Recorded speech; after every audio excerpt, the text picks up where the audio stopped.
It's Norse Dwarf time. Hello. If you can hear us, please do let us know. We would super duper duper appreciate it. Especially because I never trust what's going on all these programs nowadays. You can never know what the hell's going on. It feels like everything breaks the second you trust it, which is why we never do, which is hopefully why it never breaks.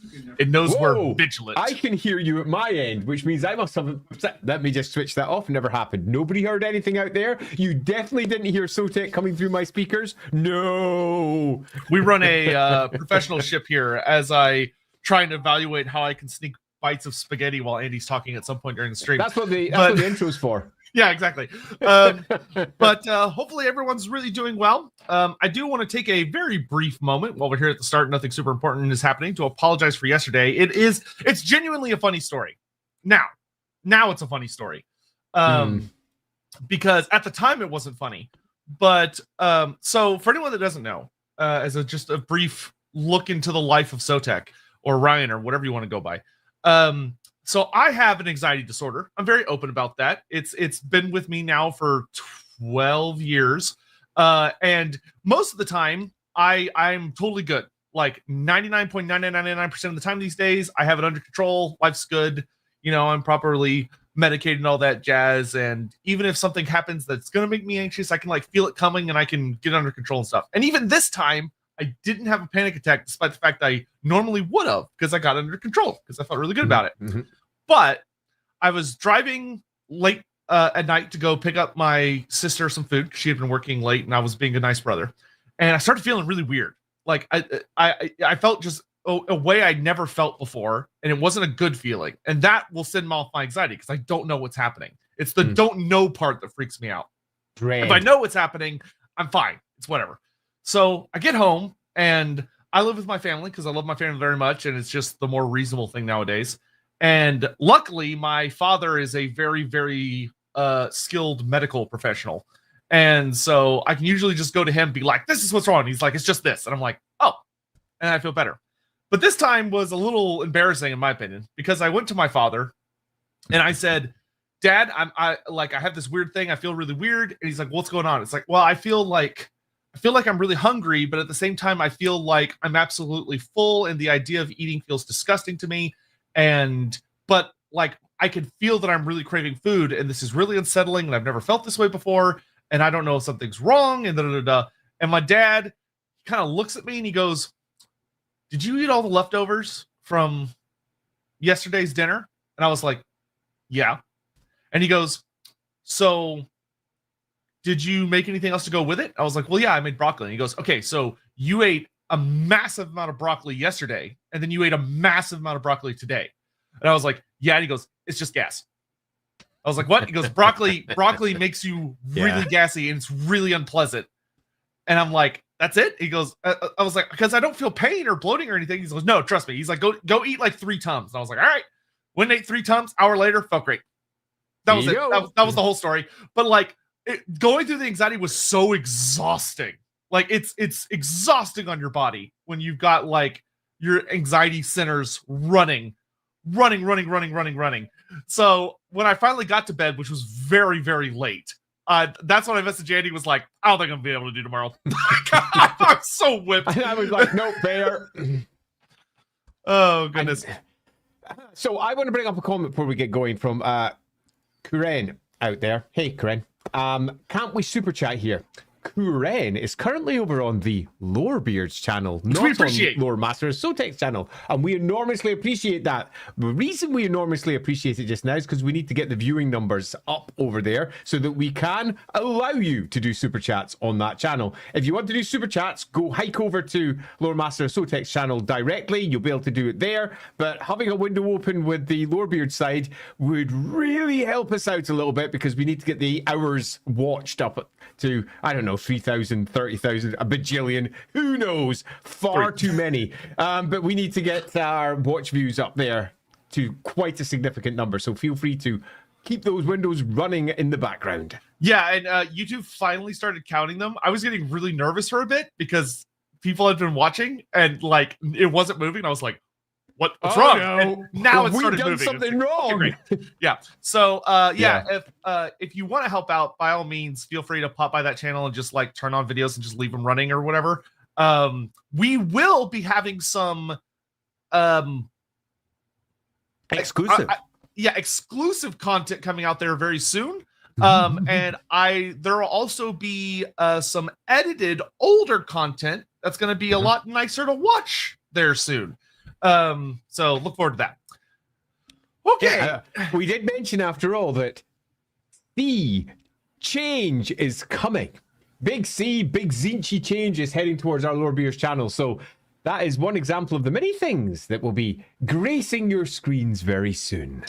Also, someone who actually knows how to edit things, which is great. So helpful. Trust me, I'm not doing it. Yeah. Beyond that, obviously today's gonna be a lot of fun. We're doing Norse Dwarfs today. We will also at the end of the stream talk about what we're gonna be doing later this week and next week. There's some really exciting stuff hitting this week, which hopefully people will be excited about because there's a brand new face that will be appearing later this week. So all sorts of things going on. And yeah, that's all I got. Sounds good. So, do we have any? We got a few super chats that we should probably cover before we dive in. There's not very many this week, so this should be nice and quick before I dive into the intro this week, which will be, well, you'll see. I'm genuinely very curious. BioFoot78 asks, "What about the fish dwarfs?" You know what? My intro is going to sort of hit on this. Oh dear. So what? It's not really, but maybe a little. What I will say to fish dwarfs is that the fishmen have sent us a missive saying that is an outdated and offensive term for some of their people, and they would appreciate that you don't say that, even though they may be legally qualified to those terms. The bloke person, hey lads, given the Norse dwarves need to maintain powerful runic wards against chaos, would it be a stretch to say their runesmithing clans are much larger and more active than their southern cousins? I think we're going to have to cover some of this later because there is an assumption here that might not be the case. Because the Norse dwarves have been separated from the main Kara's anchor dwarves for freaking ages. And they changed. And not in a small, big C change, Zinchi type change. They went through a whole host of cultural changes. They are not the same, which means that they might not have the same level of attachment to, for example, the concept of the runesmithing clan. What we can say for certain is that, yes, they are doing a lot of runic work, like a frickin' shed load, which means that almost certainly they're going to be approaching this part of their societal and cultural leaning towards their runes in a different way to how it's done down south. Yeah, and this is definitely an argument that you could make, and it is something we're going to be touching on pretty heavily. The Norse Dwarfs are kind of they're an interesting topic. It's a genuinely fun topic, and it's something that it's another one of those ones that the old world is really exciting for, because the old world has notable Norse dwarfs noted on the map, and I look at that and go, oh, and you may go, why is that exciting? Haven't they always been there? And I would go, haha. Yeah, that should be a fun part of it. So we will get into this as part of it, because we're also going to be talking about like what the roleplay game has done with them, which is very, very different than they have been kind of traditionally portrayed, unless you go a certain ways back, and it's a whole thing. Dumbo. Dowie, oi, oi, oi. Dowie, oi, oi, oi. That's how it should be said. Cool. We don't do fun things like that here. The Calendar.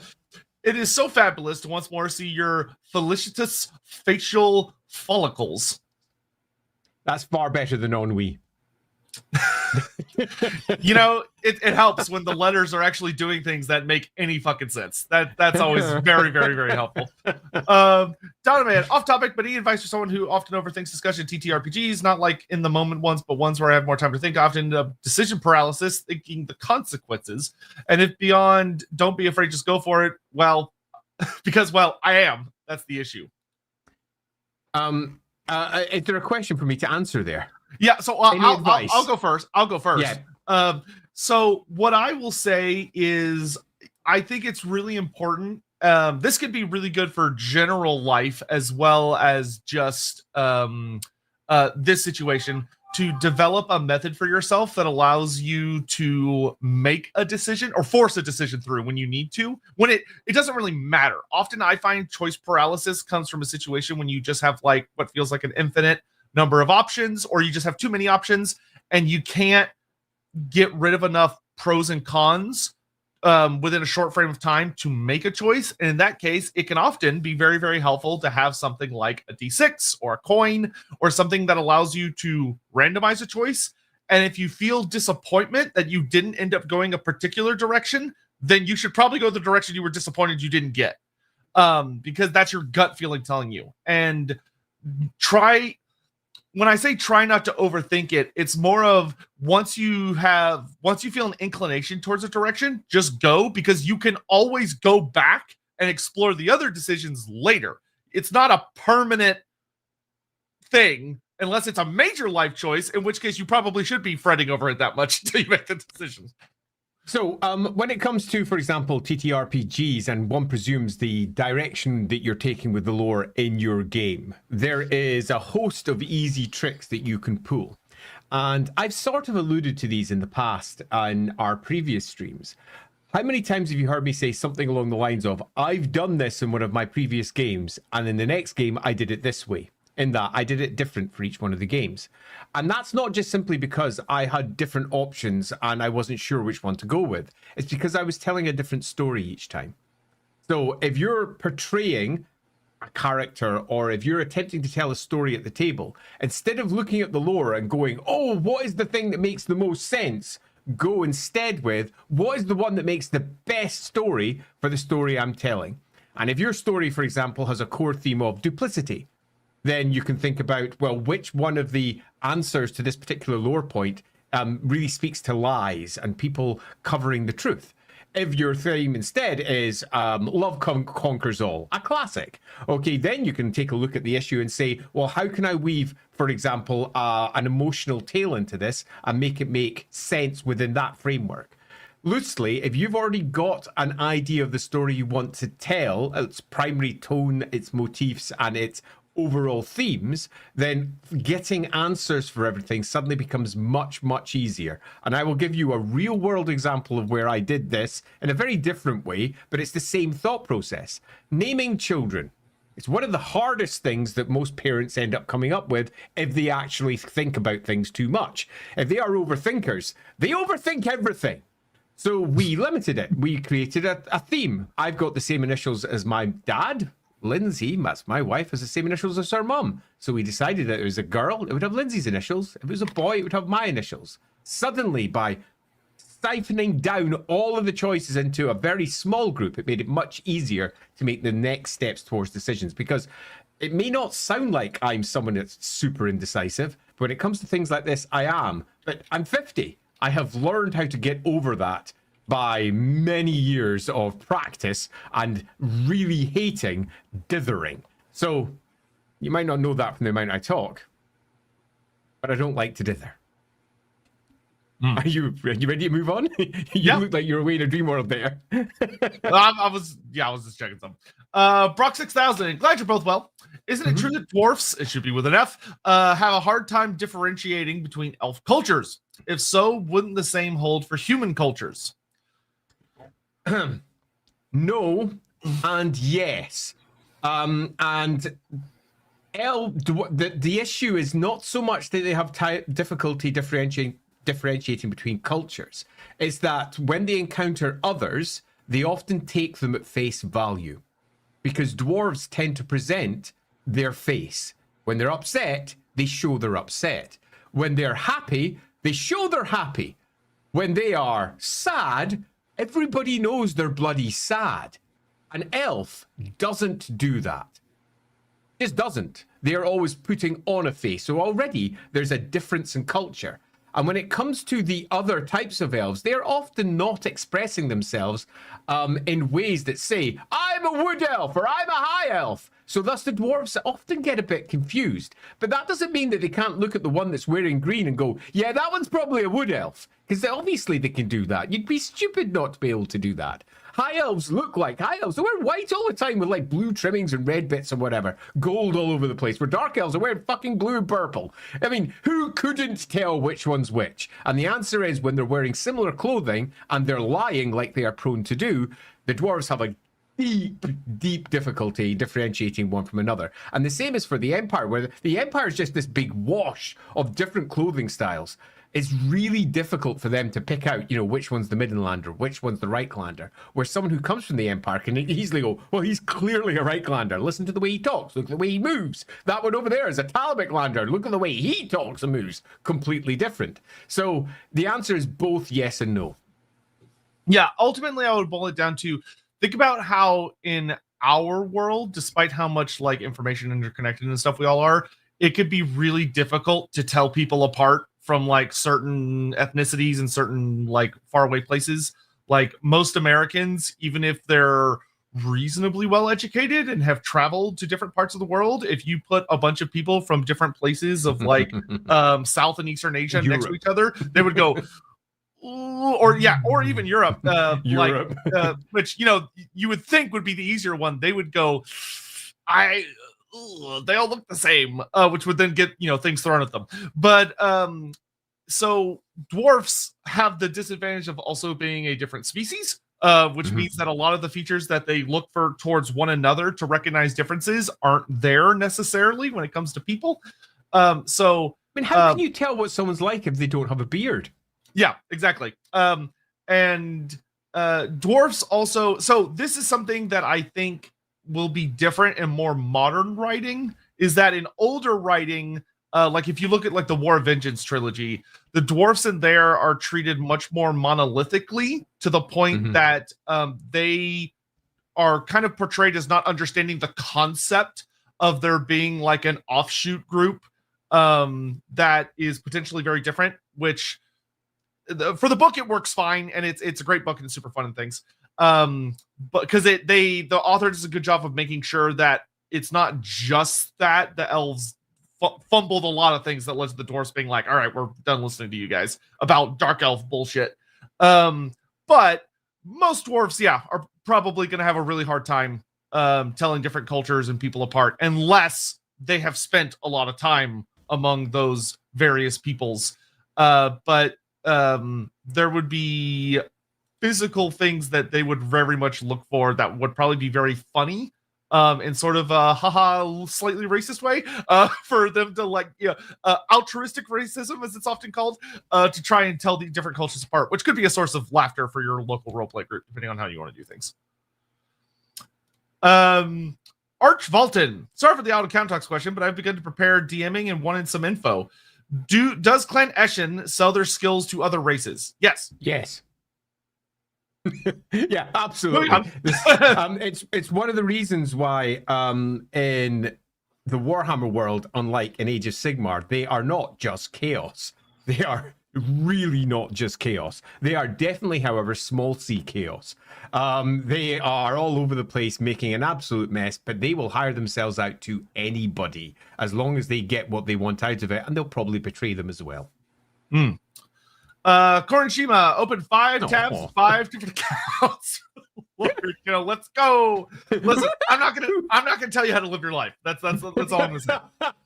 But thanks. Yeah, but thank you.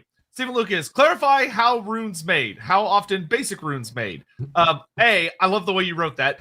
B, runes are made through runesmithing, which is pretty much what it sounds like on the tin. Now, there is a specialist process that often a rune forge has been built and is designed to draw in the winds of magic in a certain way, kind of like funnel them in. And there's a very particular process. And often the hardest part is imbuing magic into the runes.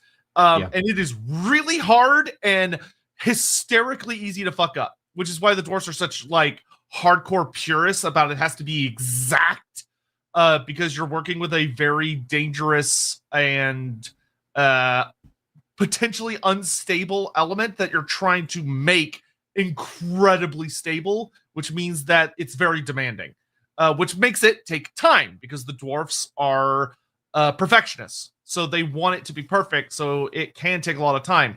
One of the things that I always hated personally about the second edition roleplay game when it gave rules for runesmithing is it made it really, really easy to forge runes on the go.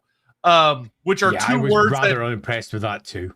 Like even the most basic runes are difficult because they have to be perfect. Yep. Agreed completely. Rune smithing is difficult by design. The roleplay game, though, often puts the fun of the game ahead of the rules, the setting, really, and what the lore already suggests is the case.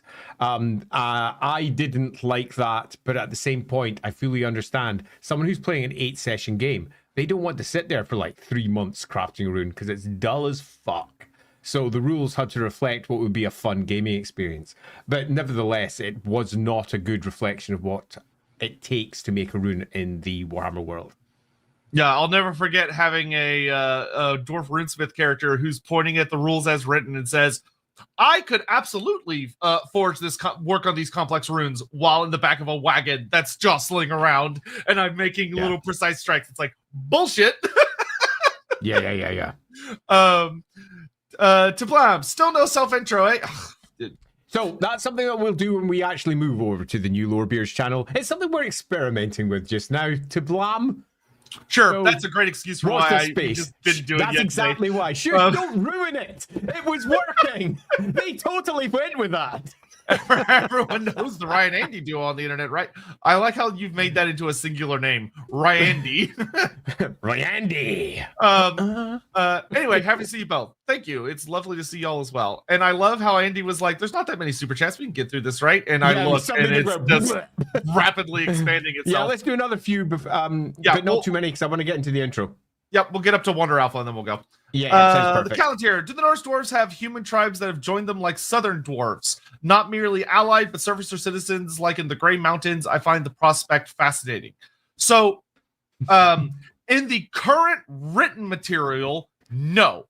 Would this have realistically happened? Yes. And was it the case in the past? Yes. Probably. Yes. No, probably. Yes. My intro will cover this. Cool, great. This was the case, and you could argue it's not been overwritten, so you could argue this is the case. Yeah, but it's an argument. It's one of those things that frankly only makes sense. There is nuance to it, which we'll get into, because this can genuinely turn into a very interesting nuanced topic of the Norskins being pulled between two very genuinely different forces. Anywho. We've got Wonder Alpha, and then we'll get into the intro. I see chaos isolating the Norse Dwarfs, as opposed to Norse Dwarfs, which are the same in this case, was meant to contain anti-demon knowledge and techniques, including true death. The reason for their position would be to keep Be'lakor from being an offensive force in the cataclysm. Boom. Great job, Andy. Thank you. We're all very proud. This is an argument you can make. Norse Dwarfs. Fun fact. I was watching Andy's Q&A yesterday while he was doing it. I watched it later. I didn't watch it when it was live. I was asleep. But one of the things that he talked about that this ties into that I hard agree with is somebody had basically asked, could they ever do a Horus Heresy series for the old world, and what would it look like? And Andy said it should be about the cataclysm, and I hard agree, because the cataclysm has a bunch of notable theaters that could be explored, which there's the obvious ones like what's going on with the Elves of Ulthuan, what's going on with the Lizardmen, what's going on with the dwarfs, etc. But there's also what were the Norscan dwarfs doing And what was Be'lakor doing? What was Bellacor's great empire like? Who was Be'lakor before he became a demon prince? These are all questions that could be answered in a Horus Heresy type series. Because the Norse Dwarfs, because they didn't exist at the start of it, but they exist during it, which is weird because a lot of people don't realize that the dwarfs were expanding during the cataclysm. Which is hilarious because most of the time you read about them and it reads off like they sat in the bottom of their holds and then did nothing the entire time. And they did that for the very, very opening stage, which was logical. The cataclysm's a long time. Hundreds of years. And the dwarfs were expanding massively. So the idea that there were some dwarfs that went up into Norsca and developed a technique to combat Be'lakor's empire is not that crazy. No, it's not. It's not a crazy at all. In fact, I think this Wandering Alpha is not a bad idea. Sorry, Wander Alpha is not a bad idea. And that is as far as we'll get to get Andy's intro while I slurp spaghetti with my microphone. Go enjoy your spaghetti. This one's not going to be a frightfully long one, so eat quickly. But I know I've said this before and it's lasted for like half an hour. But this one is not a very long one because the Norse Dwarves are one of those topics that Games Workshop often refers to, but never really details. Now, for those of you out there who've read entire screeds on the Norse Dwarves, a paragraph here, 2 or 3 paragraphs, maybe even a page or 2, you might go, no, there's quite a lot. To which I will say, no, there isn't. There's quite a lot about their holds. There's not a lot about the dwarf. So where do the Norse Dwarfs begin? As you know, I do like to go back to the beginnings so that we can take a quick tour through time to understand how the various parties have come to place over the course of time. The Norse Dwarfs start in 2nd edition Warhammer. So that's the battle game, the 2nd edition. For those of you out there who know your editions, it's the box, the red box one with Warhammer, strangely enough, written on the front. It's not the white box, that's 1st edition. In 1st edition, the Norse were introduced, and Norsca was introduced. The idea of a great northern realm that was filled with Vikings. And that's pretty much all of the characterization they got. They were the human realms of the north that were filled with Vikings, not Chaos Vikings. They weren't chaos at all. They were just Vikings. They had a couple of extra descriptors. They were drunk Vikings, and they were subject to animosity in the same way that orcs and goblins were. And they were subject to animosity because they were all competing to have the best saga. And whenever they saw somebody else, they immediately went, maybe they're going to try and take over my saga. Turned around and they beat shit out of each other, just like orcs and goblins are wont to do in later editions of Warhammer. So in the early edition of Warhammer, the concept of animosity was not just a greenskin rule. It was a rule that applied in lots of different places. So in 2nd edition, Norse Dwarfs were added to the Norse roster. So the army list for the Norse got Norse Dwarves added. And they were not separate to the Norse. The Norse and the Dwarves lived together as one group, in the same way that in the Empire, the halflings and the humans work together in one group. Yeah, sure, there's a halfling area, the Moot, but halflings are proliferated throughout the Empire, and any Empire army could take a unit of halflings, for example. And in this early version of the Norscan army, you would have Norse, dwarves and humans in the same army freely. And they all shared the same animosity rule. They all shared the same drunk rule. They were literally subject to alcoholism. That was the joy of 2nd edition. And at this point, there was no troll slayers, but there was the berserkers. So the berserkers that the Norse Dwarves would come to be known for later, I'll get onto that as we move into the later editions of what they offered, were already in place in the mid-80s for 2nd edition Warhammer. When we move into the 3rd edition of Warhammer, it's the game that a lot of people my age started on. It was the more popular of the Warhammer games before they turned into the big box sets. 3rd edition Warhammer included Norse Dwarves again, and they were a part of the same army as the Norse humans. They were the same. The details that were given for them were loose and not particularly deep, but what was offered was very clear. They lived with each other in lots of different clan and tribal groups. Some of them lived separately, some of them lived together, but In this early era of Warhammer, the Norse Dwarves and the Norse humans were in the same army. So you had yourself your shapeshifters for the human side, and it wasn't just Ulfwerener, it wasn't just wolf shapeshifters, they had rat shapeshifters and bear shapeshifters. There was quite a variety of different troop types back in this early era. And the Norse Dwarfs were your classic clansmen, some crossbowmen, and your berserkers. And when we hit 3rd edition, you got your Norse troll slayers as well, because who doesn't like to have your favorite punks with huge, massive Viking axes? Then 4th edition happened. So if you can imagine, we had a Norse army, which was just, we have Vikings and they're awesome. And we have dwarf Vikings too. And there was nothing to say that they were chaos in the slightest. They were just raiders who loved to drink and were out to score an awesome saga. And that is the type of Norsca that moved into the 4th edition, and some of the writers still kept it. And you'll see this type of Norsca often rising up with like stories of Lost Ericsson, for example. The idea of Norse explorers who were just out going on a Viking and weren't chaos. And they were just wandering around, settling places. That is the character that, loosely speaking, the Norse Dwarfs had. Until the Dwarf Army List came out. Now, the Dwarf Army List comes out in the early 90s, and it kind of repitches the Norse Dwarfs, because what the 4th edition did was it factionalized everything very tightly, and it stopped everything mixing. So where beforehand we had a very clear Norse army, which was dwarves and humans that were subject to drinking a lot, prone to animosity because of their sagas, and also, worth noting, subject to hatred to giants, because screw those guys. When we moved over into 4th edition, the Norse Dwarves instead got themselves a separate entry in just the Dwarf Army List, the only place they're mentioned.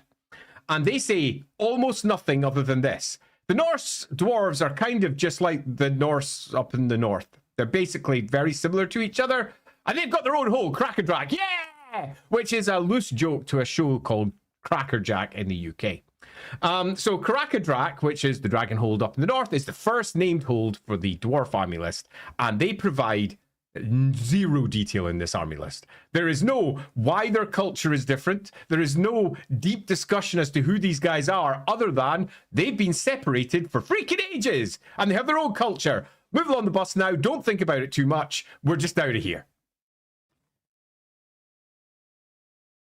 Then the roleplay game picks it up. Hogshead Publishing in the late 90s, so not long after this book is written, commissions a book, Stone and Steel, to deal with the fact that dwarves from Warhammer Fantasy Roleplay 1 had just been completely changed with the new army list that had been created for Warhammer. Dwarves in Warhammer Fantasy Roleplay 1 could cast magic. Dwarves in Warhammer in 4th edition couldn't do that anymore. In 3rd edition, the dwarves could cast magic. In 4th edition, that got cut off. So they needed a new book to basically say, you know those dwarves you've been playing for the last 15 years? You can't anymore, because that's not what dwarves are. Here's a new book to show you what dwarves actually are. Dwarves make runic weapons. And the Norse dwarves are up there, and oh shit, we're going to have to write some background. And 1st edition Warhammer Fantasy Roleplay added some extra holds. It's worth noting that in the 4th edition, they said there was quite a number of Norse holds. But in the 1st edition of Warhammer Fantasy Roleplay, they dropped it to 4. Just 4. But in the 1st edition of the 4th edition of the army list, they say a significant number across Norsca, but it got dropped to just 4 at the top of the World's Edge Mountains. So they are already contradicting the lore from Warhammer. And the lore from Warhammer was so scant, it was hard to contradict it, but they managed to do it. And then they went to town. They made 4 holds instead of the potentially many that were there before. And they didn't say there used to be 20 and only 4 remain, which is sort of the headcanon that I had at the time, because I was trying to make it all work. Even that younger version of Andy was doing this. I imagined that there was many old Norse holds that had been lost during the cataclysm and lost down through the centuries afterwards as well. And only 4 of them remained. And the 4 that they detailed were small. No other way of putting it. They're small, really tiny. They're not the same as the holds down in the south. They're a far smaller affair, and they're a more open air affair as well, normally with at least one massive building sitting out open to the sky above, quite unlike the culture to the south. And I like that because it made them different. Because one of the key facts about the dwarfs from the north in comparison to the core dwarves that we all know from the Karazhan Corps is that they'd be separated from them for a good 7,000 years. They're basically a different culture. 7,000 years. Let's just take a moment, because you might go, 7,000 years, nothing to a dwarf. Fuck off, it is. Think of our population 2,000 years ago. 2,000, just 2,000, and how different those people were to who we are now. Now, separate two branches and say one population there, one population there, and suddenly you realize just how different populations can go over time. 2,000 years of history in human era is everything. Look how many cultures are split up and how different they are to each other, even though they may have shared a similar language 2,000 years ago. Now they speak completely different languages. Similarly, the Kazlid that's spoken up by the Norse is different to the one in the south, said in several places. And culturally, they're different. How are they different? It doesn't say. But it does say this, that the Norse and the dwarfs are very similar. So with just that tiny little line, we immediately know they're seafaring. They go whaling. They're out on the ocean wave. They're probably raiding. They've got dragon ship equivalents. Suddenly, you go, holy shit, these aren't like the dwarfs elsewhere. They're completely different. A small detail in the descriptions for their holds, because the only thing they really describe of the holds is that they use wood a lot. They've got buildings up on the top of their holds that are made of wood and stone. But even in their halls, a lot of it's wood paneled and wood detailed. Wood carvings are all over the place. The Norse dwarves are culturally completely different. It's not stone and steel for the Norse. There's a lot of wood in there as well. Take that as you will. So by 4th edition and 1st edition Warhammer Fantasy Roleplay, we've got a bit of an inkling that these dwarves are different. How are they different? They don't really say. What's the cultural differences? How do they revere the gods differently? Their ancestors? How do they manifest them? What are their temples like? What are they like as a people? What do they hold as special? All we have is, they have berserkers. Yeah. This detail will be picked up later as we hit into 6th edition of the game, but we'll get there in just a second.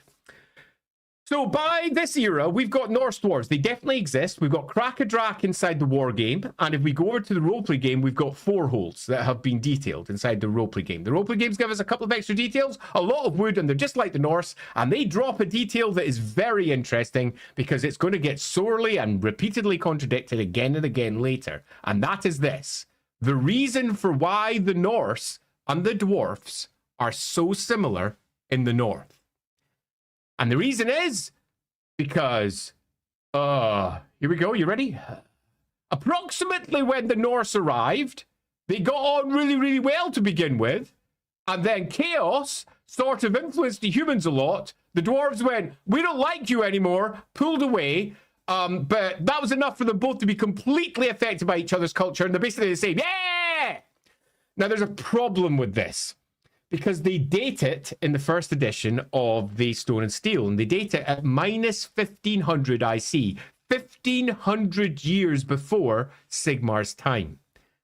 The problem is, the Norse migrated into Norsca 1500 years later. So the Norsca that we know today, named after the Norse tribe, is very, very clearly, nowadays, populated by humans that drive into that entire peninsula, that massive landmass, our equivalent of Scandinavia, at around about the time of Sigmar. But according to the 1st edition, and sadly, often repeated sources, it actually happened 1500 years earlier. So we have an immediate problem that we have to cover, which is the Norse Sea did not influence the Norse dwarves. Yet the Norse dwarves are called after them. We have a problem. We have an actual issue in the lore here. There is an easy fix, which is there were other human tribes in the area. They were the tribes that were affiliated with the early Norse dwarves. The Norse came in later and assimilated and took on all of their traits, which means that the traits that are considered to be Norse aren't Norse. They were inherited from the Norse Dwarfs. And in some respects, this makes sense because look south towards the Karakankor. It's really Viking in so many places. There is an obvious cultural root where both of them are tied together. So I think it is unfair to use the early edition description where it says that the humans and the dwarves created this culture. No, the dwarves created it, and the Norse dwarves in the north, are the cultural supremacists, if you will. They are the ones who have strongly influenced the rest of that area because there's really no one else to do it inside the timelines as we have them. If we really stick with the timelines as we have them, there was no significant human population in Norsca before the Norse, other than the occasional wandering chaos horde. So we have got ourselves a bit of a stickler there. But later editions, that'll fix it, right? Nope. Because loosely, this is what occurs. I don't want to go into great detail because I'm already heading towards the time limit I set myself. As we move into the 6th edition, 7th edition, and 8th edition of the battle game, the Norse dwarves are dealt with like this. Yeah, they exist. There's some up there. There's a whole bunch of group of dwarves called Norse Dwarfs. Krakadrak, Norse Dwarves. No reference at all to any of the fantasy roleplay stuff in the slightest. They exist up there. They've got, oh shit, it's up of chaos, isn't it? Norse are all chaos nowadays, so they've got massive chaos runes. Now, they took that from the 1st edition where they said there was big chaos runes all over the place to hold off chaos. So big runes that have been put up to hold off the influence of chaos. That's pretty much as far as the war game goes until we hit the 8th edition. It doesn't add any extra details other than they exist, really. They occasionally bring up some characters. They occasionally say when they came back, and they are basically, they're completely different, and they portray them in exactly the same way as they portray all the other dwarves, until we hit the 8th edition, and you had a clear, there's almost a mission in 8th edition. So what are the Norse dwarves? They've got one hold, yeah? Because no one looks at the roleplay game over in the studio. They've got one hold. Right, let's destroy it. So the people who wrote the Chaos book went, well, let's just get rid of this problem, and destroyed it. But the people who wrote the Dwarf book didn't. The people who wrote the Dwarf book said, no, it's fine, and it's up there. So we are left with a really weird position at the end of 8th edition where the hold is in this strange Schrodinger's box where it both exists and doesn't exist depending on which book you read. In one book, it has been destroyed and it's gone forever, and Norse dwarves suck. We hate those guys. We've just got rid of them because no one liked them anyway. And if we go to the Dwarf book, they're like, no, Norse dwarves rock. They're still up there. They're doing their thing. Krakadrak is still up there. It's cool. The roleplay game came in afterwards and went, you know, all those things that were in 1st edition? Yeah, we're just going to rewrite those. We're just going to put them straight back in again. And we're going to say that thing that happened with Krakadrak, that happened, and they've come and repopulated it. There we go. Job done. Woohoo! I rock. Which brings us up to loosely today. We've got ourselves a bunch of dwarves that were initially created to be a companion species to the Norse. They were just living in Norsca. They were originally a part of Norscan history. That, however, had to change because when we hit 4th edition and really later, not so much 4th, because Norsca was still Vikings up until almost 5th edition 6th, where they went, oh no, shit, it's really close to the realm of chaos. Let's make them chaos. Woo! If we take a look at Manowar, for example, no chaos Norskans. They're just not. They're just Norse in their kingships and their longboats sailing around having fun. Chaos was a completely separate force in Manowar, and that came out after 4th edition, significantly after 4th edition. In the later editions of Warhammer, they realized that there was an issue with it being up north, and to some degree, the roleplay game got ahead of them on that one because the roleplay game very much says they're really far north. Chaos is a problem. They were isolated by chaos for freaking ages. This is the problem that they have, and this is how they've solved it with runes. And the war game sort of deals with it later until eventually they go, ah, fuck it, let's just destroy them all. There is, however, a couple of extra things I'm going to say because I'm exactly about a minute away from when I said I'd cut myself off. I was going to go into this in some detail, but we can do it after. And that is that the Norskans are given a unique troop type, the Berserkers. And to begin with, the Berserkers were just Norse. This is what the Norse did. All the Norse did this. So the dwarfs did it and the humans did it. But in later editions of Warhammer, they directly tie these Berserkers to Grimnir. And they say that they're a special form of Troll Slayer. Because the previous descriptions of their hold wasn't enough, where they said there's so many trolls and giants and other awful shit there. There's tons of Troll Slayers up in the north, all heading up north because they want to kill them all. So wait a minute. So why have the Norse holds been isolated for thousands of years? Shut up! Don't talk to me. There's loads of Slayers up there. You're making no sense. There's loads up there. So there's loads of Slayers up there, and they have a special type of Slayer that shave off all their hair now, which wasn't the case for Berserkers before, but is now. They shave off all their hair. And I find that fascinating, because the last people to see Grimnir were the ones that were in the north. So that's my intro. Where are we going to go? Super chats is where we're going to go. Yeah, let's catch up. Yeah, as I do want to reinforce very heavily, I'm sure we'll come back to this with a number of comments, is that very much there is a lack of great focus detail from GW when it comes to the relationship that should exist between the Norskins and the Norse Dwarfs. That the Norscan Dwarves, beyond a shadow of a doubt, were there first. Yep. And the Norskins, a silly amount of their culture takes heavily from the Norscan Dwarfs to the point. But it is worth noting, because I think we have to say it, because to not say it would be a lie. The few sources that we have say that they have a shared culture that they both developed. And it's clearly bullshit. Yeah, it's like, and I would immediately say, no, that's stupid, and it makes no sense. It's clearly bullshit. Especially when you think about the Norskins. Where did they get the culture and term for berserkers from? Probably from the Norscan Dwarfs. Where did they get the idea of a lot of their equipment and the way that they shape their armor? The Norscan Dwarfs. If you want to get controversial but also factual, where'd they get, and we'll talk about this as we get into it, where'd they get the idea of their ship designs and their navies from? The Norscan Dwarfs. Yeah, absolutely. And where did they learn how to do a proper clinker build on their boats? It was clearly coming from the Norse Dwarfs. And they wouldn't have been called the Norse Dwarfs. And it's the thing that really bugs me. They don't have a name.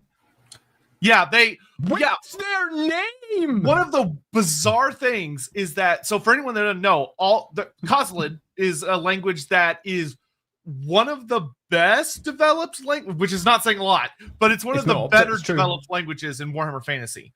And in Warhammer Fantasy, every subculture of dwarfs has a name in Khazalid, except for the Norse Dwarfs, who are named after the Norse tribe.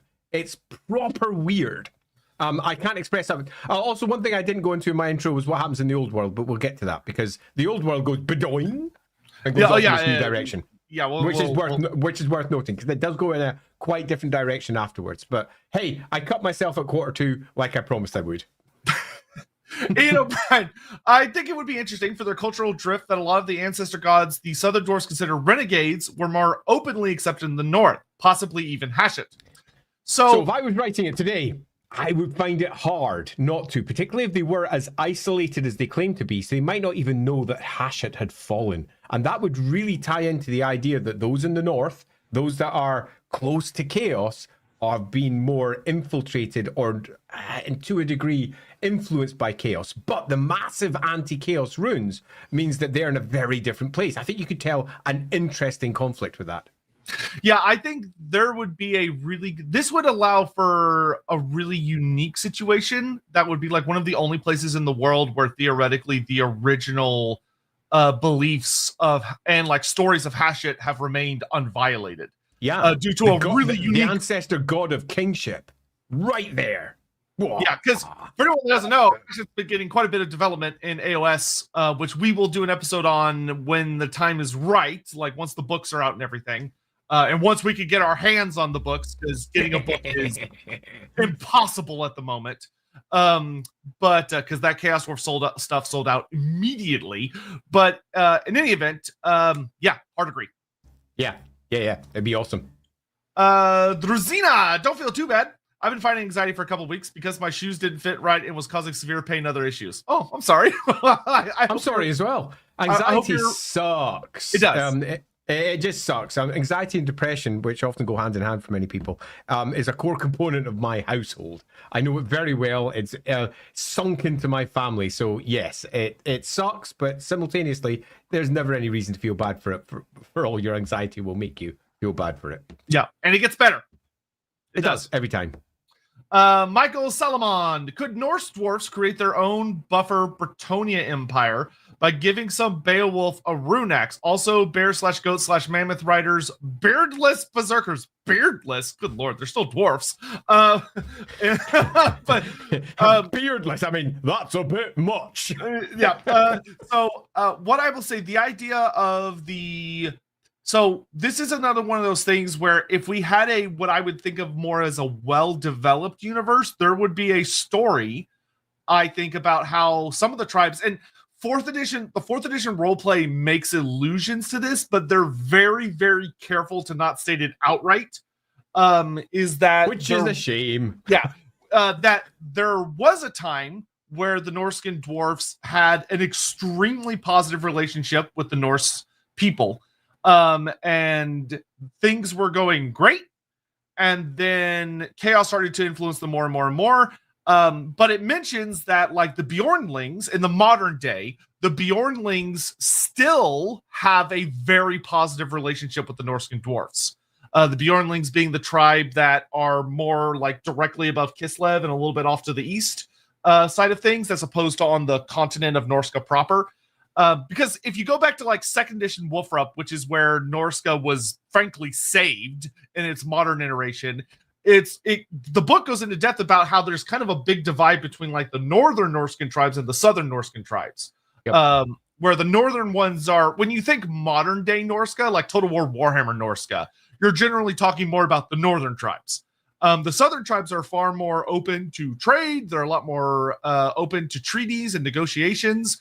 Which makes it all the more horrific that when the Empire or other forces, like the High Elves, decide to do revenge campaigns, they usually end up hitting the Southern Norskins because they're easier to hit, not the Northern ones who are probably the actual guys causing them all the problems, which is a ironic tragedy that I actually think works really well, but the setting doesn't run that far with it. But yes, to this is what I would say. There's a story there. To sum up on this one really fast, I think that the integration between the Norse dwarves and the Norse tribes around them would be more fundamental, because it's one of the only details we have about them, which is that they used to be very close. And during one of the Great Wars, that stopped. Because the Norse, too many of them changed side as a whole, and the dwarves just shut up shop and did what dwarves do. They turtled, and they left their runes on the outside, and they went, fuck you all, stay on the outside. But even then, it would not surprise me if their holds were massively populated by humans in a way that makes the southern holds look weird. It really wouldn't surprise me if there's a lot of humans in the Norse holds.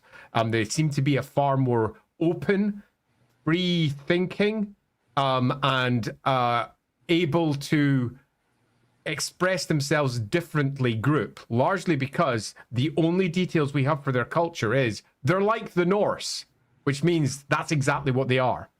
Yeah, there's a really nice note that I like in the 4th edition Sea of Claws book that focuses a lot on them, that talks about that they are much more open than a lot of the other dwarf cultures. Like, they're much more friendly. They're friendlier. They're still dwarfs, but they're significantly more open to like other cultures and much more understanding in a sense. They're less, though they still take like grudges and they still do all the dwarf things. Of course, they're dwarves. Yeah, but they're not as over the top as the traditional dwarfs of the World's Edge Mountains are. Yeah, and survival requires that. I want to pull up a small comment actually from Mihau Salmon here. Norsca came in 1500, 100 IC with the Ungles, Ropson and Free Kings like in Tome of Salvation. Yes, that is the case. Into the basin, though, not into Norsca. And over the course of 1,000 years, moved south to the land. That isn't what happened. We have a pretty clean story now for what the Norse did, which is that the Norse arrived into the old world. The Norse and the Belthani were the core folks that were inside the Reich Basin, as in the Empire as we know it today. And they weren't in Norsca. Sigmar is the one that pushes them into Norsca. That's the modern story. That's what happens. So we have a very clear migration for the Norse. It's into the Empire, and then from the Empire northwards, and they didn't want to go because it's a hellscape by comparison to where they were. They were farmers. They were pacifists in general, and they were pushed into what is a frozen hellhole, the only place that they could be left to live. Yeah, what's interesting when you think about that, in a good way, is that the Norscan dwarfs would have a very, very different view and interpretation of Sigmar than the Southern dwarfs would. Because the Norscan dwarfs would see him as a fucking monster that pushed all these helpless babes north, that they, being very kind and good out of their hearts, helped these people to save them from some berserker king down south. And the trolls and the giants and the werebeasts and all the horrors that were sitting in the valleys and the fjords of Norsca. The great continent, which the dwarves will have their own name for. They won't call it Norsca. Norsca is a name that the Norse tribe effectively push upon it, in the same way that when the Angles came into England, it became Angleland. England. It's a name that comes after. Yeah, though I think my favorite note from the Tome of Corruption will always be that the Norskins don't see Norsca like as a place like where everyone's like, oh yes, the country of Norsca. The Norskins are like, the what? What are you guys talking about? It's a whole patchwork of different kingdoms and tribes doing their thing. Yep. Ethan, just moved into my uni housing today, and now I'm catching my first live Lorebeard stream, a monumentous day. Well, we hope hope you're having a lovely day, and the move went smoothly. Enjoy the place. Me too. Necromancer Kobold, on honor of Throg's new Total War Intelligence, how often do y'all think the Norse Dwarfs deal with Norse controls, and how bad could it get between them? It's probably ugly. They're very close to Troll Country, and Troll Country sucks. Because it's not just trolls, it's just monsters. Horrific amounts of monsters. And the Norscan Mountains is home to horrific amounts of monsters.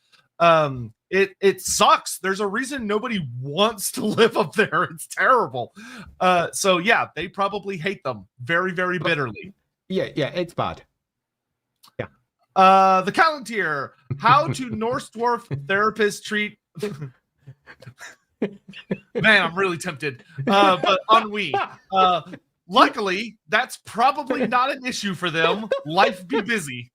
Yeah, life be busy. Giri Gironison, what's the purpose of the Ancestors Hall? Is it army building? And the no unresolved grudge requirement is a vetting procedure, security clearance? I'm trying to... Ancestors Hall. I'm trying to remember what that's a specific. Hold on, I gotta look at a thing now. Hold on a second. Let me just fly through this real quick. Is that something specifically mentioned? Hey Gary, if you're still sitting in the chat, give us your reference, because there are so many little bits. And Ancestor Hall is such a vague term that I'm not sure the specific one that it's going for. Yeah. Just drop I read it, or I saw it in this book, and that will be enough for me to laser focus in on it. Just because that's such a broad term. So I will be on the lookout for that. We'll be on the lookout for your follow-up comment, Gary. Thank you. Diamond, given the regular dwarfs have a Yorkshire accent, and I think Albion have the Scottish dwarfs, I propose the only logical conclusion: Norse dwarfs is Geordie from Newcastle. So Dynaman, I would much prefer that my Norse dwarves sounded like they came from a Scandinavian country. I'm sorry to say. I know that sounds really dull, but I think I'd rather have them be, maybe Norwegian or Swedish or Finnish or somewhere around that. In fact, if we go for where they are, most likely Finnish. Quite a tight Finnish accent would, I think, work better. And then just twist it slightly with a Yorkshire twang. Finish with a Yorkshire twang. That's actually hilarious. And I think that might work better. Dominic Lynch, hi. What's your thoughts on Albrecht being able to summon Oceanids with his link to the sea god? Sure. Fine. Yeah, it's fine. Yep. I have no issue with that at all. Makes sense to me. Yeah. The Callantir, I bet a great wizard could use the Grand Illusion spell to cheese some spontaneous dwarf runes. In the sense, as in make people believe that they're there. Yeah, are you saying as in like to cheat the runes, or as in to make people think the runes are real when they're not? Because my answer would be different depending on which one of those it is. Yeah, I'm not quite sure what you're aiming at there, Callantir. It's a second comment for us to watch out for as it's coming in. And if I do spot it, I'll put a star on it for you, Sotek. Thank you. Warzag's Morky Mischief. Did the Norscan dwarves have their own High King? So traditionally, no. So they have a king that they would often acknowledge as being like the boss. But they were connected to. Okay, actually, this is a really interesting question. So most of the time, the answer would be no. But in a lot of versions of the Norscan dwarf stories, the Norscan dwarfs got in all versions, they get cut off from the Katazangor for thousands and thousands of years. Yep. Like they completely lose touch with one another. Chaos functionally cuts them off, and they don't reestablish contact until way later. According to the roleplay game, they don't just reestablish contact, I think, until the 1600s of the Imperial calendar, which is much, much earlier than the 8th edition. Much earlier than, because 8th edition says they reestablish contact during the Great War Against Chaos in the 2300s. Yeah. But either way, during that separation, it's implied that both groups think the other group is like wiped out. So the Norscan dwarves think they're the only surviving dwarves in the world, and the Katazangor thinks the Norscan dwarves are dead. If that's true, then the Norscan dwarves logically would elect a high king among their people. So there would be one. But traditionally, I have not seen the term high king used often with them. So this is an example of where the old concept got ported in. Norse dwarves exist. Cool. They've got a hold. It's called Crack a Drag. Cool. It's up there. Great. And then slowly but surely extra lore was added on until somebody said at some point they've been cut off for a bajillion years. And they're their own people. And nobody went, well, what's that mean then? Nobody did it. They just went, oh, it's another hold up there. If you look at any Warhammer Fantasy battle map, they don't say there's a bunch of holds up there. They just have an arrow pointing up saying, to the northern hold of Krakadrak. That's all it says. And that's as much thought as they've given it. There is nothing more that they've really considered. So when the roleplay game comes in and just adds a whole bunch of extra details, the war game just went off in its own direction again afterwards and ignored everything the roleplay game said, overwrote it, meaning that when the roleplay game came in again in 4th edition and started adding new details, using the old roleplay game source as its primary source, they end up just contradicting 8th edition completely. So it needed somebody to come in, have a little bit of a think and go, what would happen? And what would happen is they would have their own high king if they had been isolated. But if you want a real answer to this, they of course knew that they were still going on down there. It's not that far. Yeah, there's been so much communication going up and down through those passes. There's been let's be blunt here. Cathayans pass through there, like, all the time as they're doing their big, huge trips across the north down into the old world, and have been for over 2,000 years. And as they go through those holes, they pass by the Norse dwarves going, hiya! And they don't go, hey, are you related to those other dwarves we're trading into the south? No, they're all dead. All right, gotcha. That's not how communication works. Yeah. It's a nonsense of a story that doesn't make any real sense when you consider the reality of the trade links and the way that all of these various peoples have been talking together for thousands of years. Why do they believe everyone in the south is dead? What is their reason? Did they go? Because if they went, they found out that they weren't. Yeah, there's this, it's bizarre because, like Andy said, it's especially because Karak Vlag was around until the Great War Against Chaos, and it's really close by.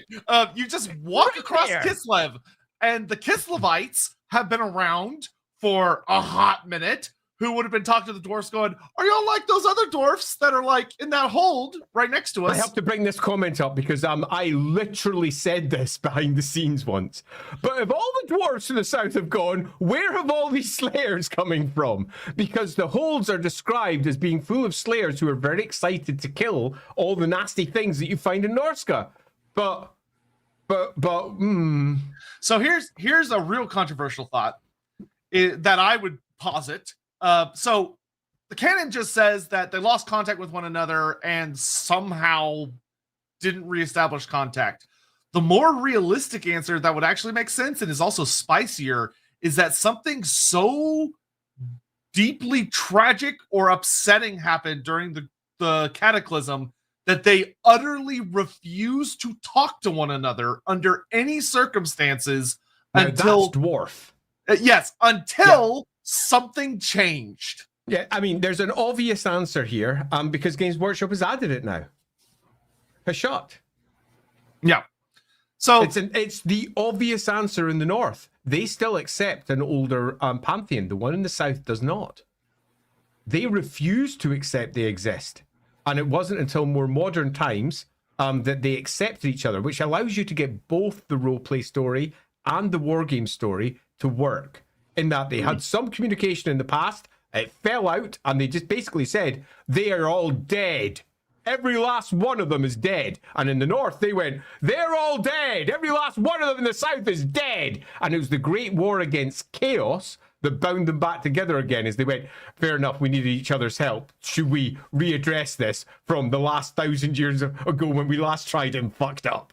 See, we could get ourselves a good, solid, stubborn dwarf story building here. And the obvious one is the pantheon and how they view their ancestor gods. And it doesn't need to be a shut. It can be any of the ancestor gods. It can be almost any story at all. For example, Grimnir. No, Grimnir's bald. It could be as stupid as that. Okay, yep. Grimnir shaved off all his hair when he went north. No, he didn't. No, he didn't. And the entire Slayer cult goes up in arms. Nope, you're dead to us. Not you're dead to us. I mean, it's stupid, but sometimes dwarves are ridiculously stupid, and with some good writing, that could work, because we already know that there is a social difference there, because it's been written into at least one place, and that's that the Berserkers are following in Grimnir's footsteps and shave their heads entirely, so they're doing something different. And whenever there's a cultural difference, you've got a potential for conflict, particularly with dwarves who hold deep abiding grudges, particularly when it comes to their ancestors, because Grimnir's his ancestor and her ancestor, and your ancestor up there, I don't even believe it's your ancestor. And suddenly it turns into a stupid argument. Yep. And that covers the fact that there's no communication, because there would have been. Yeah, the roleplay game, God bless them, gave an even dumber thing where they were like, they didn't reestablish contact by someone walking from the Norse Dwarf hold to Kadak, which is, once again, literally just, like, it's not that far. It's just in the mountains next to Kislev. Instead, they said, oh no, a boat left from one of the Norse Dwarf holds and went tracking all the way around the old world and showed up in Barakvar. It was like, hey, what's up? And that's how they reestablished contact. It's what? It's bullshit. It's genuinely one of the most ridiculous holdovers from previous editions that no one has gone, oh, wait a minute, that doesn't make any sense, and fixed. And it's an obvious bullshit story for anyone that looks at it. Yeah, I am sincerely hoping the old world will fix that. Me too. It's a pretty open goal. The old world has got the old world's already taking steps in that direction, and I rather hope that they're going to basically say they're all at one and talking to each other throughout the course of this in some fashion or another. Yep. Let's see. Stephen Lucas didn't say how often runes made. How many years / smiths to arm an army with the simplest runes? Incredibly long. Because, so think of it this way. It is difficult for the dwarfs to arm all of the characters in an army with runic items. To arm every single dwarf in an army with even simple runes, like the rune of like the rune of stone, smiting. Rune of smiting on their axe. That would take ages. It would take ages. Yeah. Especially because dwarf smiths, you cannot underestimate how perfectionist they are. To them, it's a craft. It's not a mass production cycle. If you went to a runesmith and say, hey, can you make me 1,000 axes all with the same rune for the sake of simplicity? It breaks the rule of 3, which basically means that runesmith will look at you and go, how fucking dare you insult my craft and the craft of my ancestors by making such a petty demand of me? Yeah, bring up the little one there from Mornington as well. The ruling of pride makes it very hard as well because you can't have multiples of the same design. It's one of the reasons why you don't have an entire bank of, say, I don't know, iron breakers, decked top to toe in Gromrel, all bearing the same rune, because the runes spark, clash, and basically blow up. It's not just a matter of can you do it in a good time. It's a matter of what are the repercussions. Because weapons that are the same or close to each other, armors that are the same, talismans that are the same, cause massive magical backlash against each other. It's basically like trying to push two magnets together. If you get two super magnets and try to push them together, you can't. And in fact, they will crack around and probably both break if they're very powerful magnets. It's the same with the runes. If you get the same matrix of magic working in both of them, they massively clash and tend to blow up big style. So the runesmith isn't just taking care because the rune itself has to be masterfully crafted. They're taking care because they have to make sure that what they're making isn't going to blow up their king, or their thanes, or whomever else might be in that hold, or it might go to. They have to do investigation, research, make sure that what they're making is unique, interesting, and important, and not something that's going to cause an enormous amount of damage, which will go back to him. It'll be his fault, because he didn't do his research. He didn't do his homework. And it will be his fault that another dwarf has died, and that will be Slayer time. That is deeply dishonorable. It's much more than just, it takes time to make it, which it does. It takes time. It takes a decision to make a runic artifact, an actual decision to make something and carve it out and permanently change something in such a fashion that it could damage as much as it hopefully helps. Yeah. It's a thing. There's also a surprising amount of like intent and emotion that goes into rune crafting. But we're not here to talk about that today, but it's a whole other thing. Yeah, I want to pull this one out just because it's a really good point. Would also explain why it's not exclusively Slayers who were traveling north to the Norse Dwarfs. They're already fairly largely separated from proper Dawi society, which might weirdly allow them to travel north/south with less stigma. Balmora, I both love you and hate you. I love you because you brought it up. I hate you because that is exactly what I was going to say when we moved on to the Slayer components and the Berserkers, because I hard agree. The background clearly is nonsense, so we need to make a tiny tweak. And the tiny tweak is, instead of dead, it's dead to us. So they consider them dead. And the second you do that, you have a reason for why the Slayers can make that gap and bridge it, because they have no honor. Perfect. All right. And we're going to go until no later than 1:30, and then we're going to be back in the discussion. Matt Spudson. Hi, Lorebeards. Hope you're having a good day so far. Bit of an off-topic question, but I was wondering, do you think that Gothor the Beast Lord was the closest the Beastman ever got to an Everchosen? You could make that argument, and I think it's a fair argument. Original Gothor, yes. Unemphatically, without a shadow of a doubt, yes. Gothor got heavily nerfed, to put it bluntly, as he got older. Like, literally, if you go through the Beastman books, every edition following his introduction, he gets weaker and weaker and weaker. Because original Gothor was basically an Everchosen. He's an uber god tier shaman that's also a super badass fighter riding a big monstrous chariot that is favored by all of the dark powers. Like, he's a monster. Yeah. But you could still make this argument for Gothor. Though Gothor has a really fun story. I hope we get to do a Lorebeards on him at some point.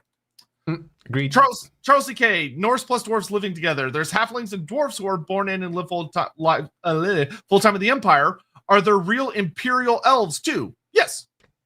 Well, yeah, kinda. I think would be better because they're so long lived by comparison, and they hold on tight to their culture. There are very few elves that are born into the Empire as imperial citizens. Very few. Most of them that would be born there would be born inside an elven enclave. within one of the existing cities, like Elven Quarter within Marienburg or within Altdorf or Nuln or something similar. And they hold tight to their culture and customs and would consider themselves to be from, for example, Ulthuan, even though they were born elsewhere, because that's what they think of themselves. They're Ajurani. That's what they are. So kinda. So they are. I mean, the Empire would consider them citizens because they were born there. And they would expect them to pay taxes and do all the rest, but there's always going to be a weird diplomatic thing going on there. Yeah, the only city I can think of where this is like examined as there are elves that seem to have pride in where they were born is like Marienburg. Like the Marienburg elves have much more of like a unique culture compared to what you'll find elsewhere. But Marienburg's also got a long history with elves. Yeah, and it's also worth noting, it doesn't really, it's quite short in the greater scheme of things, for elves. But it's also worth noting, it's a first edition book that all that's based off of. So that's standard. Oh, yeah. In the first edition, that sort of thing was common. Would I have expected that to be rewritten in a new Marienburg book? Yes. I would have expected them to hold on to their almost nativist family and princedom cultures. And any claim that they are tied to Marienburg would be exactly that, classic high elven politicking, pardon me. Yeah, it'll be interesting to see, because rumors are that one of those books will be coming out soon. Coming out soon. It's been going for ages. Yeah, I know. If the world is the physical body of a god, interesting. Okay, like some Warhammer religion poses, does that mean obsidian is formed from its cooling blood? Is that why it is anti-magic? It's some sort of blood magic. You could take that argument if you wish, because ultimately that is where obsidian comes from. It comes from it's volcanic glass. That's exactly where it comes from, and it would be cooling blood. And if you wanted to say that the world was in fact some great world spirit, elves kind of go down that route in more than one place as well. Ties through to how they're handled over in 40k as well. If you look at the Exodites, and we all know they constantly cross-pollinate. So yeah, you could do that, and you could build a really good story off that. And I see no reason why you wouldn't. There is a question here, and I think more interestingly, the question is, why the fuck is obsidian anti-magic? I mean, why? I mean, it's nothing that special if you actually look into what obsidian is. So why is it? And the answer is there's an answer. That could be it. I have my own theories. It's not this, but this is it's not my theories either. But that works. I'm not going to rubbish a good theory. It's a good theory. I love it. Cracker Barrel. It's Cracker Track. That logo change, man. Terrible. Terrible. Cracker Track. You know what it was? It was when the hold fell and the hold got redone and they changed the banner. I can't believe they commercialized. Stephen Lucas on Belly in Marathi 2 YouTube comment, like Belly. Who's Belly? What? Be'lakor, perhaps? Oh, Be'lakor? Probably. Be'lakor was once was making a soul factory for self-perpetuating chaos feeding engine, but unexpected vortex ended Sedge and Be'lakor took the blame. Man, so this is like code speak. So on Be'lakor, from the comment in the Marathi YouTube video, so there was clearly a comment over there that was referring to this. Be'lakor was once complete, or was making a soul factory for himself. So he was building himself a soul factory to empower himself exceedingly powerfully. But the vortex went and ruined it all. And thus, Be'lakor takes the blame for that. So that would entail that the soul factory was being created for all the gods, and Be'lakor was ruling over it. Oof. Sure.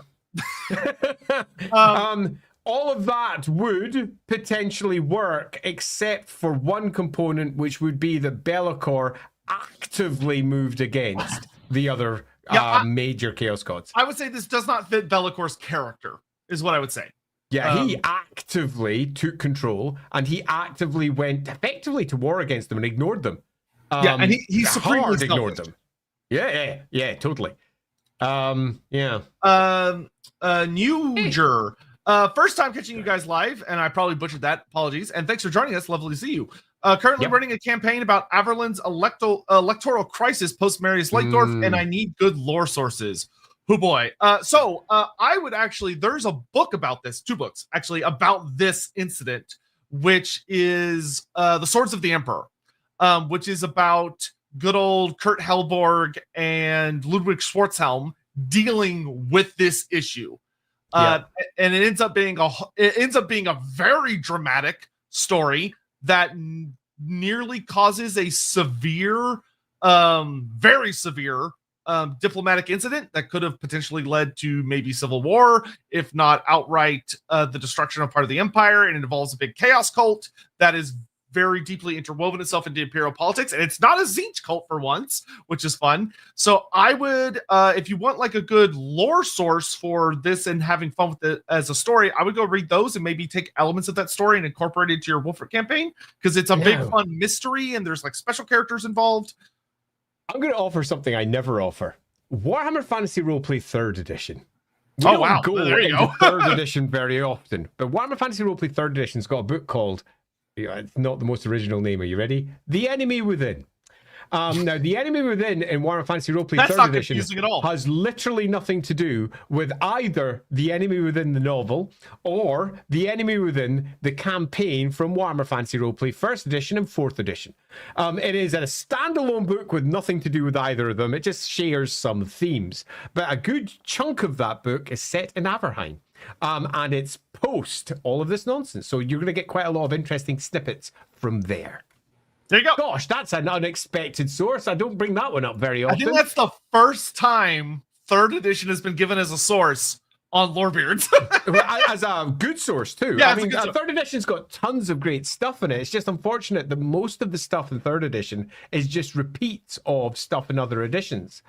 So it doesn't do an awful lot of aggressive new stuff that hasn't been done in other places. For example, it created the modern Ubersreich that we know that got used by Vermintide.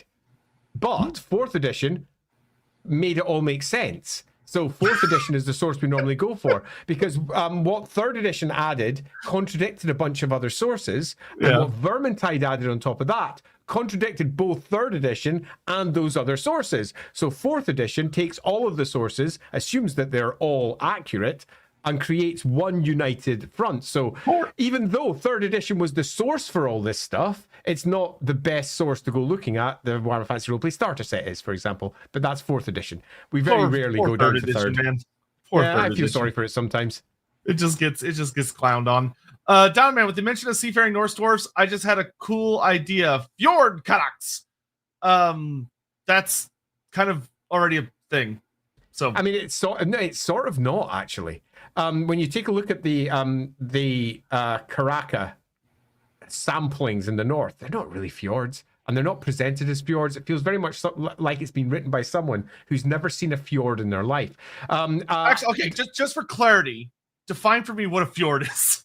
A fjord is very simple. The sea carves in deep into what was once a great glacier channel, so it's a big high-sided firth. We call them firths in Scotland. We've got Moray Firth, a Firth of Forth. Keep it simple. And they're big salt water to fresh water, wide rivers with high mountains to either side.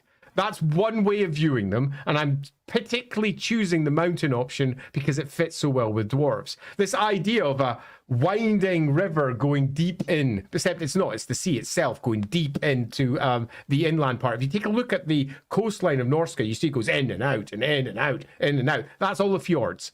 The fjords going deep in. So all the inny bits, all the bits that go in are the fjords as they go into either side. It's basically this great, huge valley with the sea at the bottom. There's like, in fact, I'm going to, there we go. Just look up fjords, you get plenty of examples. Correct. And big bays, it's not quite a big bay. A big bay is quite different. At least here in Scotland, a bay is very different to a firth. And a firth is the Scots word for fjord.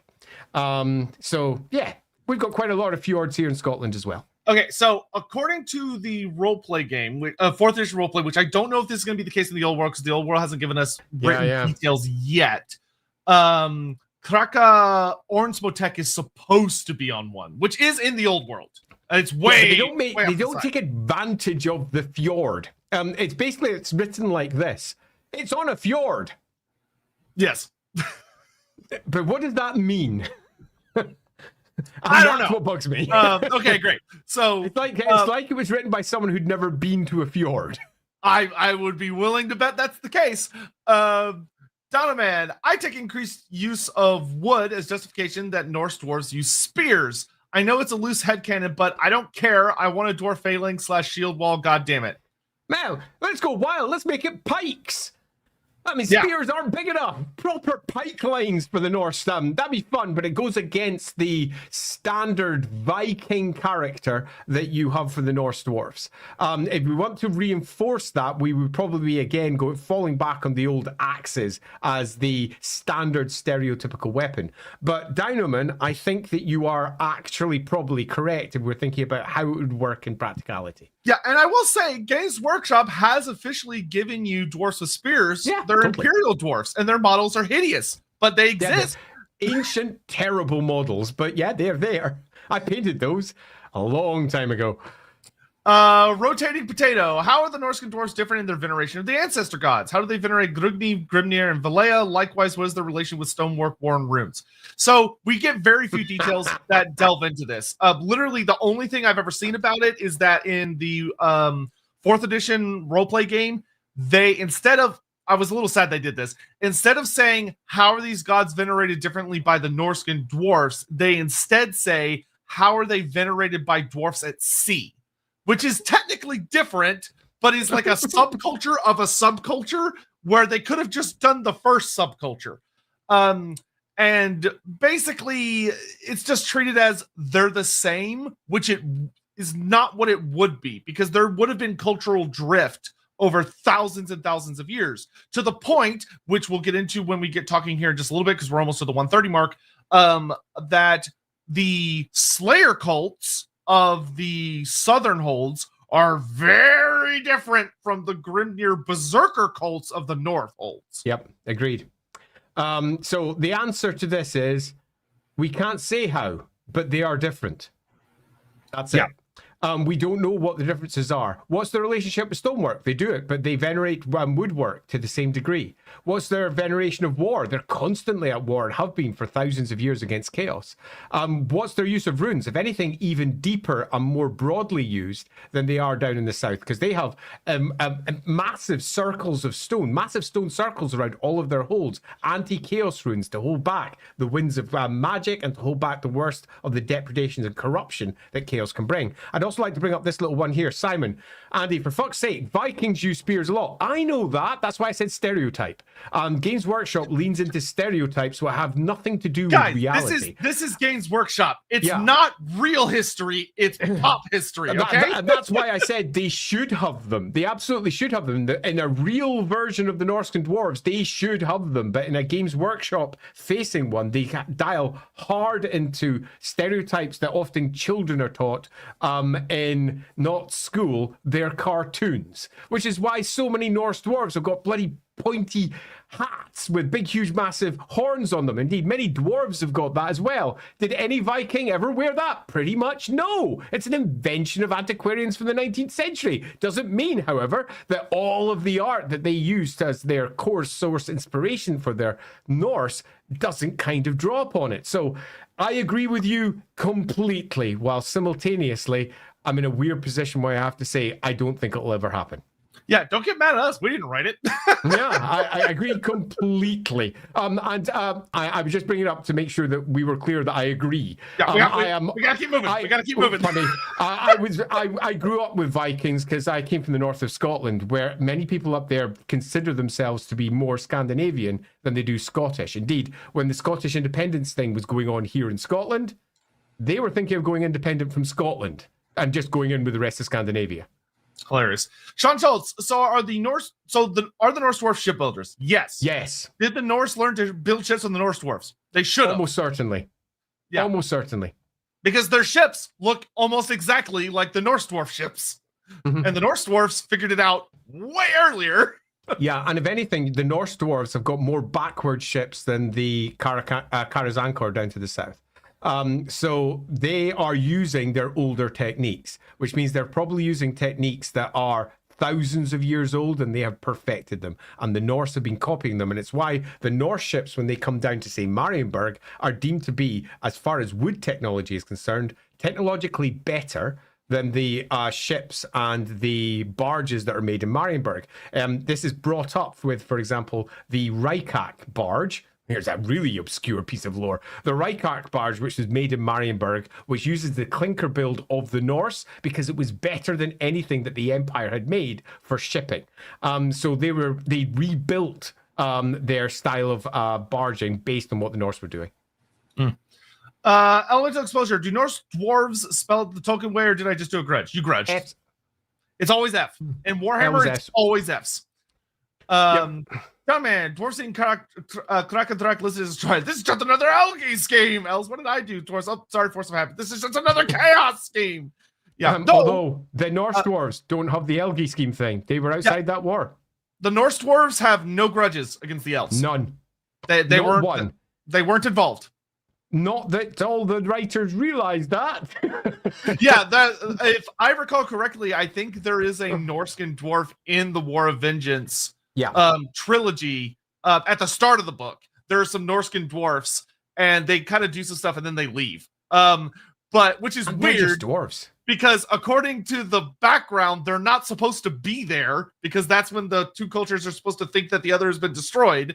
But the writer's like, whatever, I'm going to put them in there. But because it even notes that they have like weird accents, according to the World's Edge Mountain dwarves, which is a whole fucking can of worms. But anyway, they weren't involved in the war.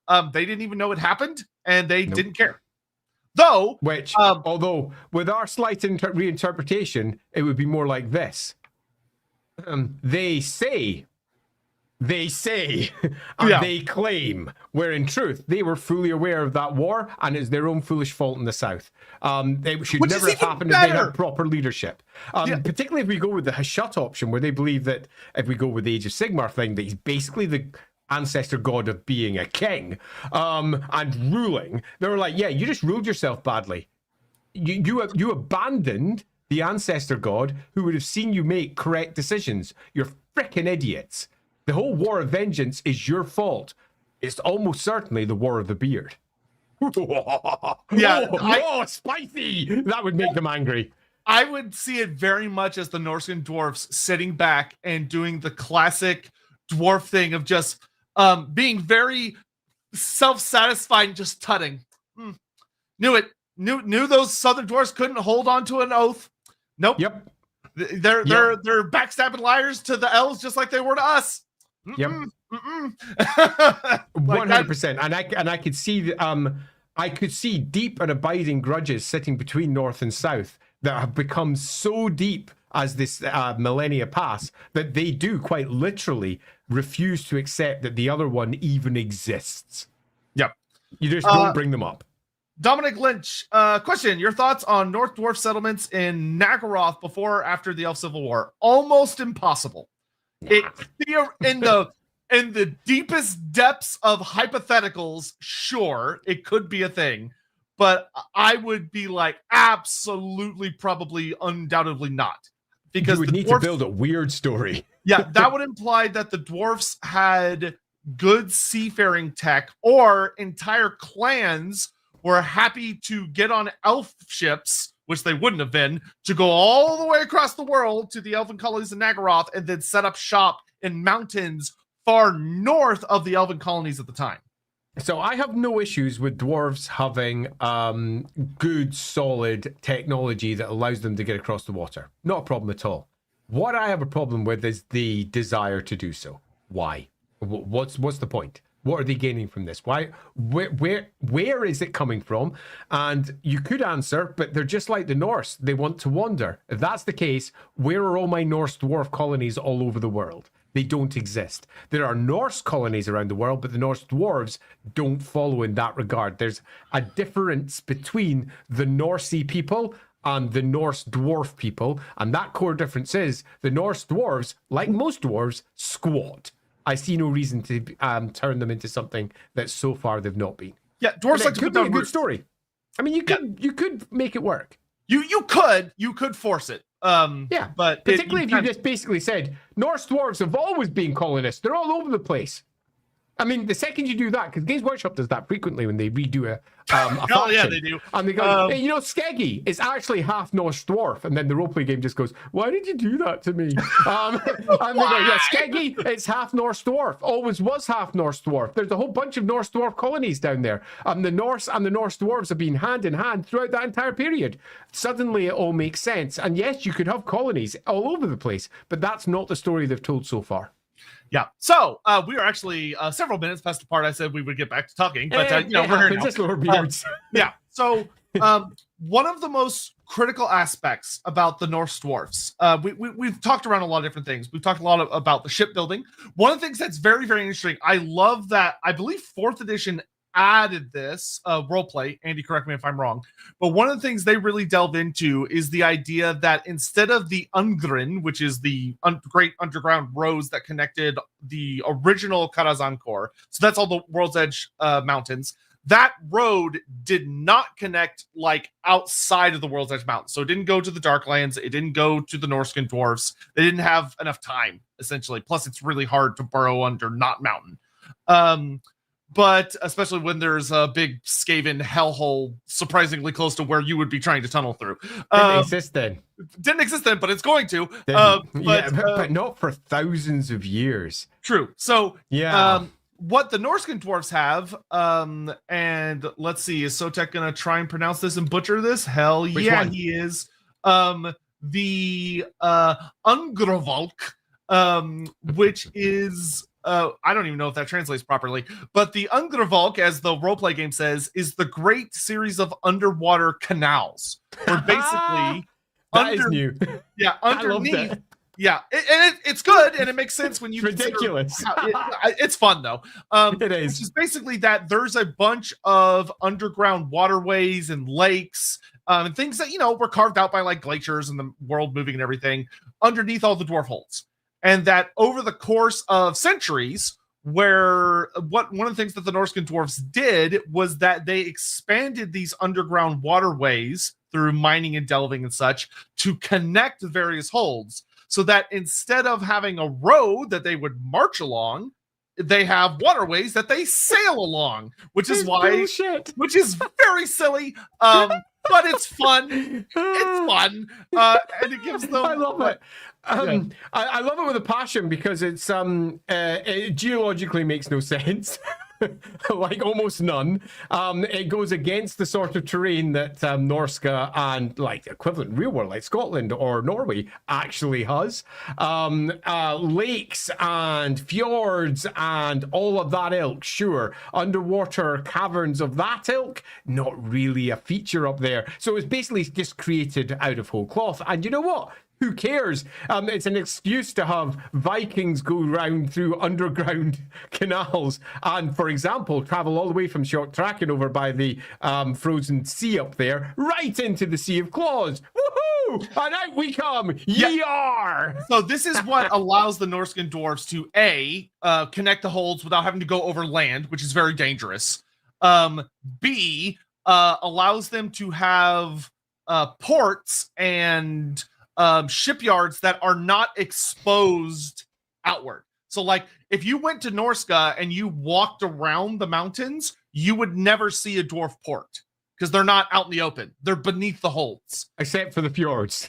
Except for the fjords. In which case you would see the hold and the fjord, which is out in the open. Yeah, and they're probably, there are some boats, but like they're all pretty well defended. But anyway, and these underground roads also waterways also allow them to pop out either on the Sea of Claws side or the other one, the northern frozen sea. Frozen sea, which is very convenient.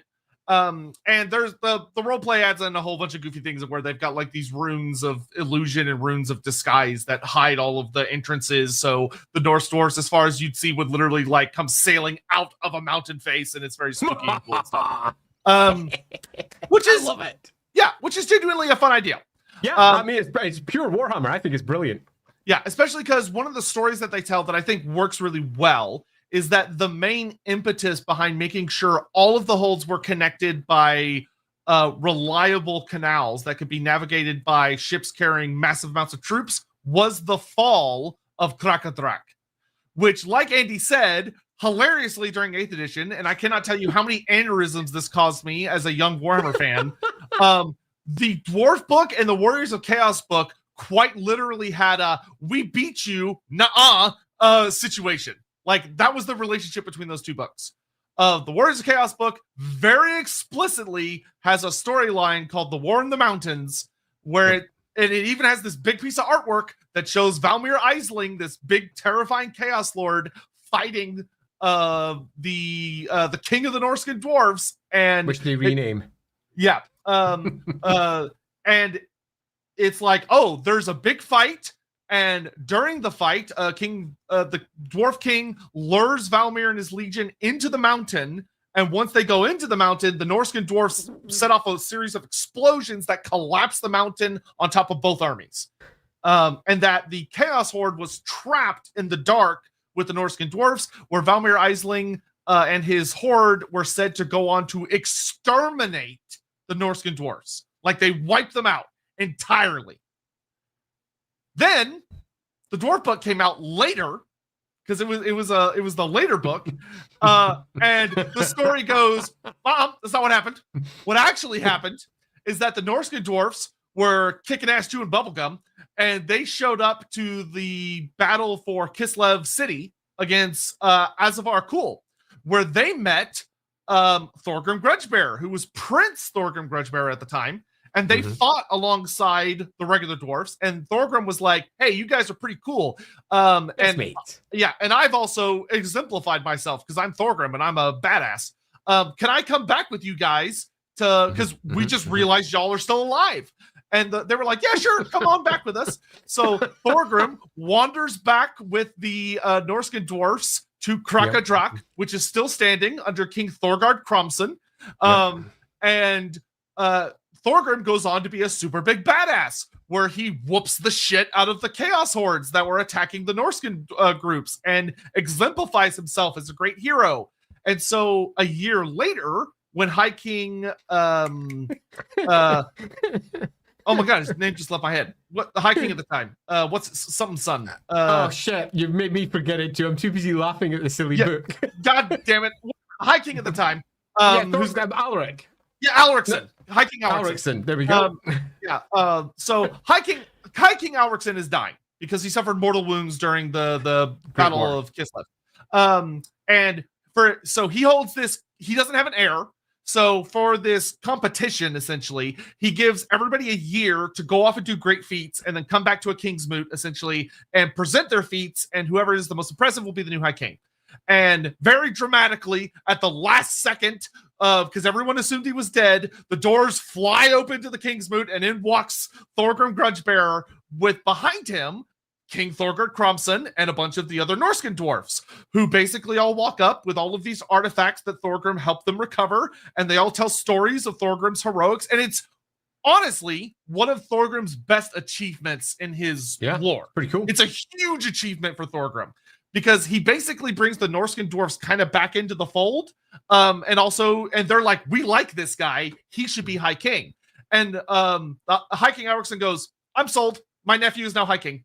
Not at all family bias, my nephew's High King. But that's the story. And so 4th edition rolls around, and I made a whole video about this because I was furious about this. They simultaneously combined and fucked up the story at the same time, which takes such an elaborate backflip to pull off that it was so good. So the roleplay guys for the Sea of Claws book show up and say, you know what? Turns out the Norscan dwarfs actually reestablished contact 600 years earlier in the 1600s, because some asshole sailed a boat from Skrojtraken all the way around to Barakvar, which is stupid, to reestablish contact. But then they didn't really talk to each other, except for the Norscan dwarves. The High King at the time, who is unnamed, says, hey, y'all are alive. I'm High King. pay me taxes or whatever.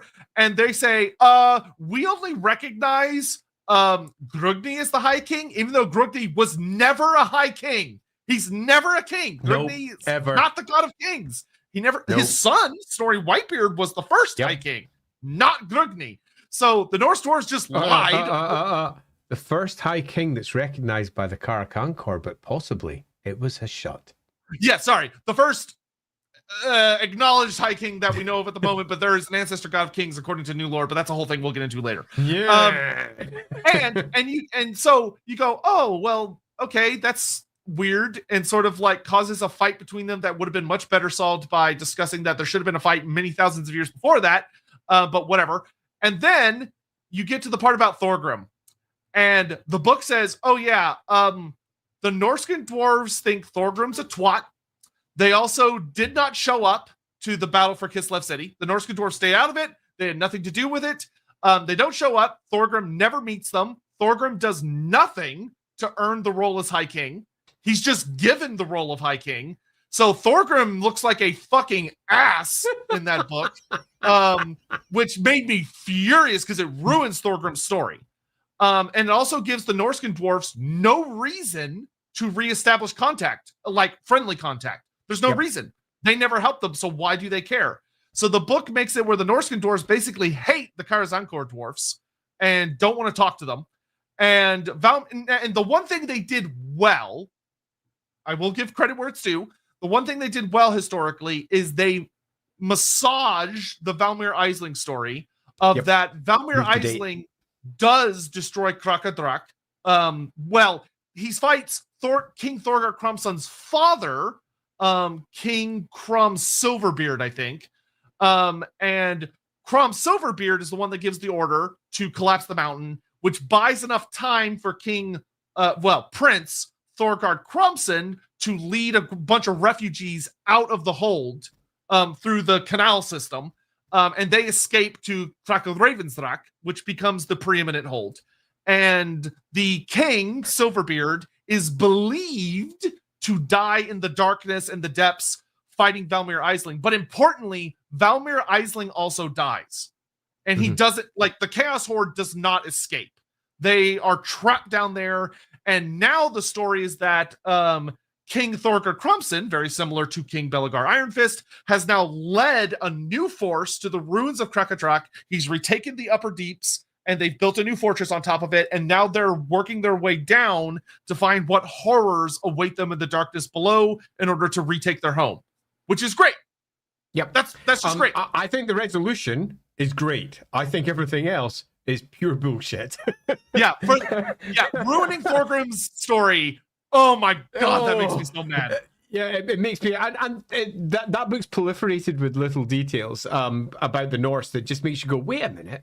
Like, there's a character who's sitting in Sjot Traken who's apparently been off with Lost Ericsson, which means he's over 1,500 years old because Lost Ericsson was kicking around about 1,000 IC up to about 1,300 IC doing his thing. And apparently he was in his crew and in the crew of his son as well. But they misdate Lost Ericsson in both the old book and the new book, dropping him in at the 2,300 mark when he was put way earlier in Fantasy Battle, like way earlier. So there's lots of tiny errors through that, which means that what we have to do as we look at it from the outside is go, well, the dwarf book is clearly written as a piece of dwarf propaganda. The chaos book is written as a piece of chaos propaganda. The roleplay book is someone who's attempted to try and fix it but didn't read all the sources, so ended up creating more problems. So we look at it and go, well, we'll take the good, the stuff that all works together, like, for example, Krakadrak falling. That makes sense. Yeah. I haven't said it yet, but yes, they could have done with a good editor. They take Krakadrak, they take that whole story, make that make sense, great. We have Thorgrim coming in before the fall of the hold and being part of the group that holds off the initial invasion force and decidedly defeats them at that point before they come back and rally and take the hold later. As in, if he hadn't been stuck in the south being High King, he might have been able to save that hold a second time. We've got a story here potentially as well where the word was sent, we need you back. And he couldn't say yes because he had responsibilities in the south. So we get some conflict. That's good too. So that means we have a little bit more of north-south conflict between the two different groups. That's great. That's lovely. That can all sort of work. They just shouldn't have invalidated. They really shouldn't have invalidated Thorgrim's story because it's such a core component of what makes Thorgrim Thorgrim. It's like that's why he's like it. Yeah, like, they took it away.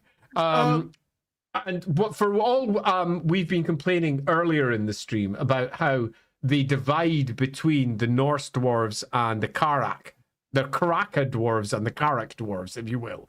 The divide between them is nonsensical. They would be fully aware of each other after not necessarily 100 years or even 200. There might have been some time, particularly after the cataclysm, where there was no communication, but that communication line would have broken down really early, which is why I don't have a problem with their weird story of a ship going all the way around. The Vikings did this. The Vikings invaded Sicily. How the fuck did they get there? They did it. And Vikings invaded everywhere because that's what Vikings did. So I have no major problem with them going all the way around. I feel like that should be part of a larger story, though. Why did they do it? I want to bring this up because I think this is a good comment real fast. Okay, so the roleplay stuff is a horrible mess. Yeah. However, I do like the idea that initial contact could be reestablished around the 1600s, though preferably by walking instead of boat. Though boat can work. I think boat's okay. It matches their character. Yeah, and relations are initially still frosty but gradually warming. Then Thorgrim's actions are still canon and finally tips the scale into some form of reintegration.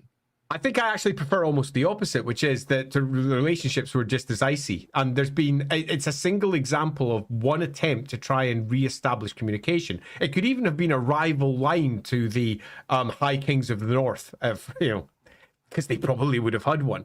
A rival line who was attempting to establish, we could bring them all back together again. And obviously the North had nothing to do with it, and the South basically spurns them. That'll work quite nicely.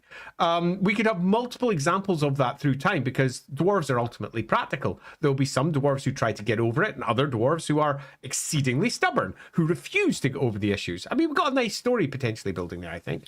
Yeah, I think what actually could be very, very good is I wouldn't have it where necessarily Thorgrim just heals the rift, but instead you have a personal kind of story with Thorgrim where Thorgrim is deeply invested in trying to get the Norse Dwarfs back into the fold, which makes him different than his predecessors because he's been there and it matches Thorgrim's character. Thorgrim's character is all about rebuilding the entirety of the settling the grudges together, striking them out.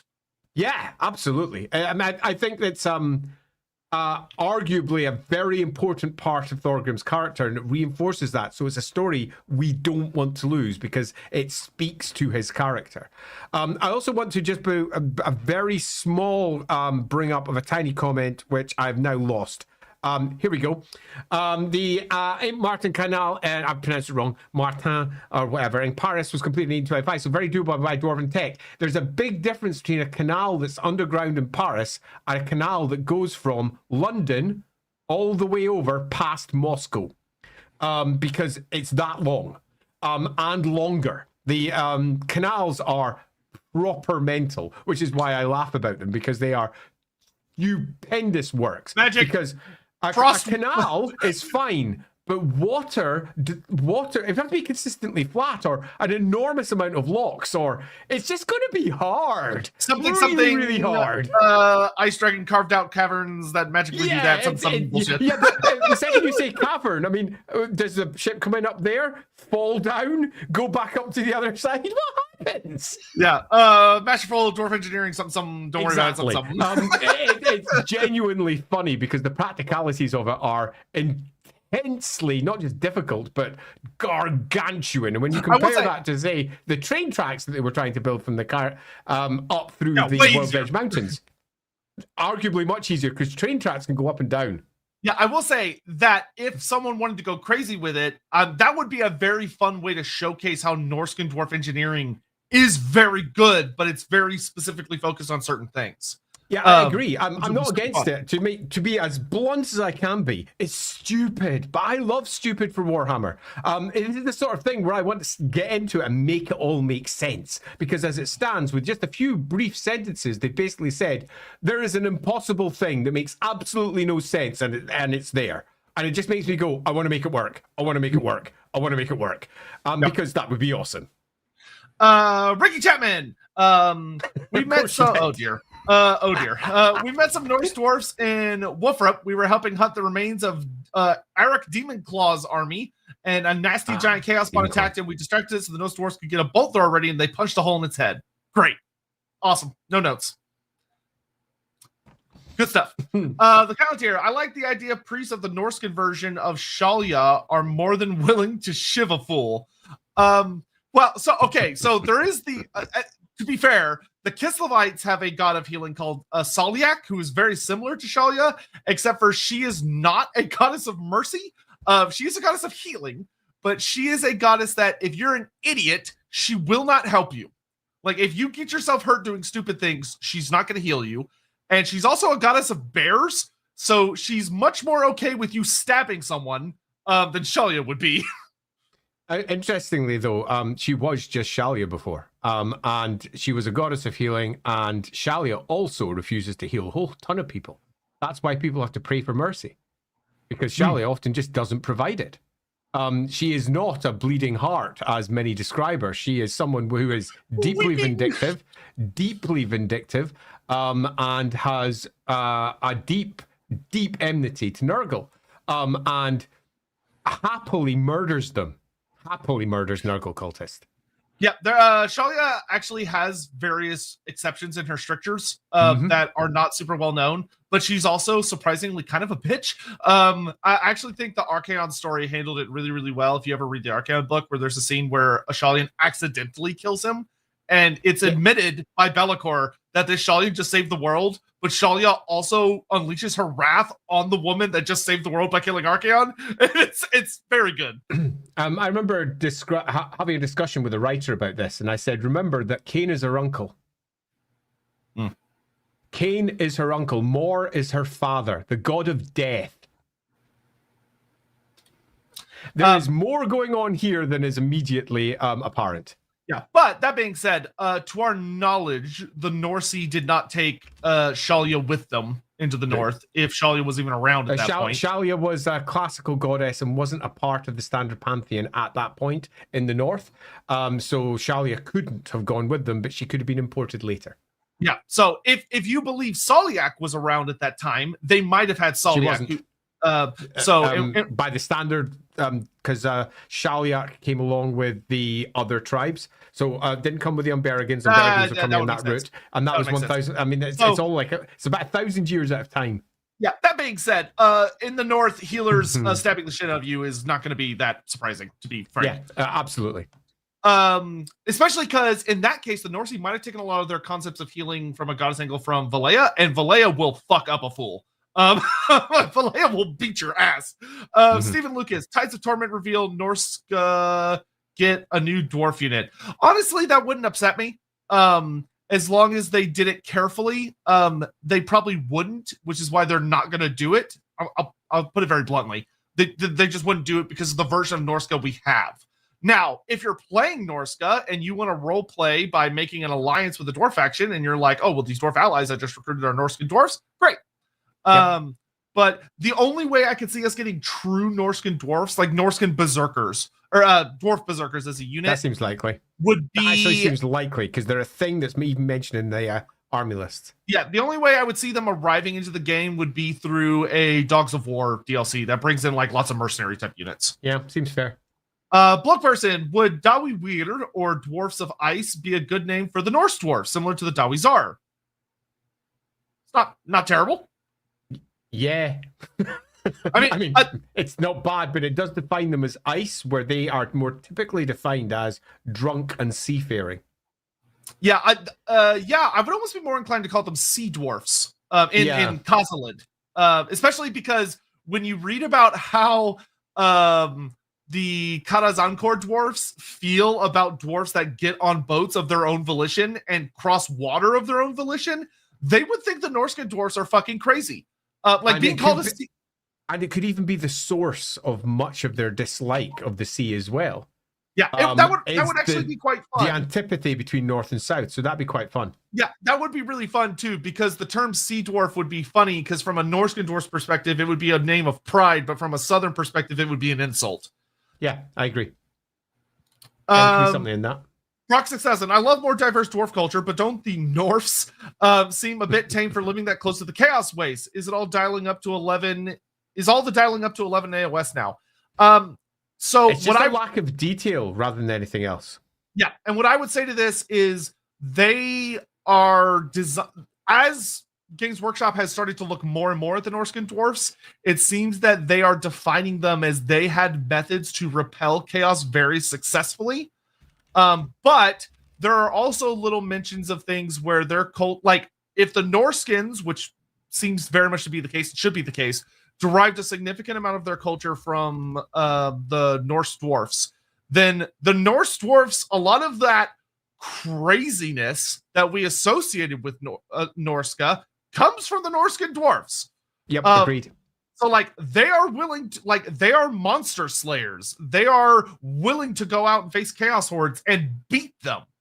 Yeah, they're all Brian Blessed from Flash going dive.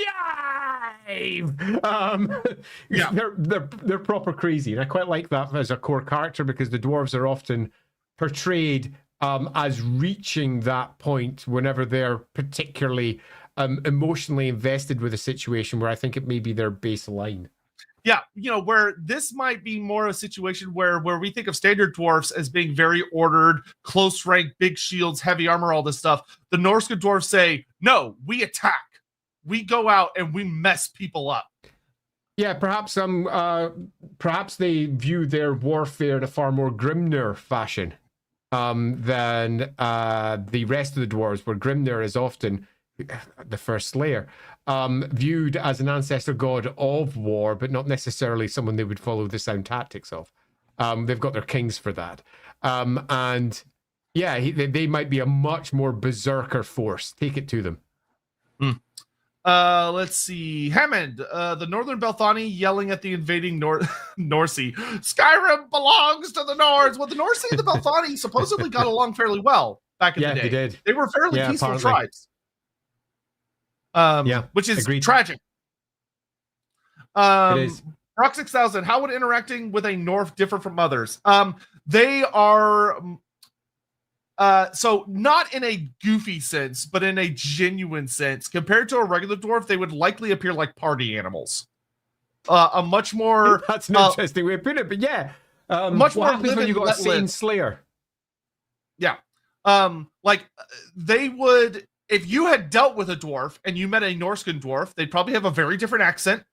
Their grasp of things like Reichspiel would probably be a little worse, but their grasp of something like Kislevites and Norsey will probably be much, much better. Grasp of Reichspiel would be none. Yeah, would be really, really awful. If it exists, they would be much more comfortable on naval vessels. They would probably be a little too fond of drink. They would be more recklessly drunk as opposed to contemplatively drunk. And they would probably be much more less reserved than your standard dwarf. And they'd still be a dwarf, but they'd be different. Yeah, I think that's all fair. Hammond, Northern Belthani, victory for Sovngarde, Southern North Belthani. Oh, hello, Norsey. I've been hunting and fishing in these parts for years. I think you're gonna divide here. That's not really a thing. I'm so sorry. Hammond, my favorite Viking from the Angles, Kurt Angle. No. Sean Soltz, how different is Valea for the Norse dwarfs? We don't know. Yeah, would be the simplest answer. Sadly, most of the questions were if you've got a question which is in the south they do it this way, how is it different in the north? Our best answer is always going to be, how would a stereotypical crazy Viking respond? Because that's sort of how they've been portrayed. And we don't have any specific examples because they're almost ours. I mean, it's effectively zero across all the sources. They just repeat the same material again and again. There are some holds.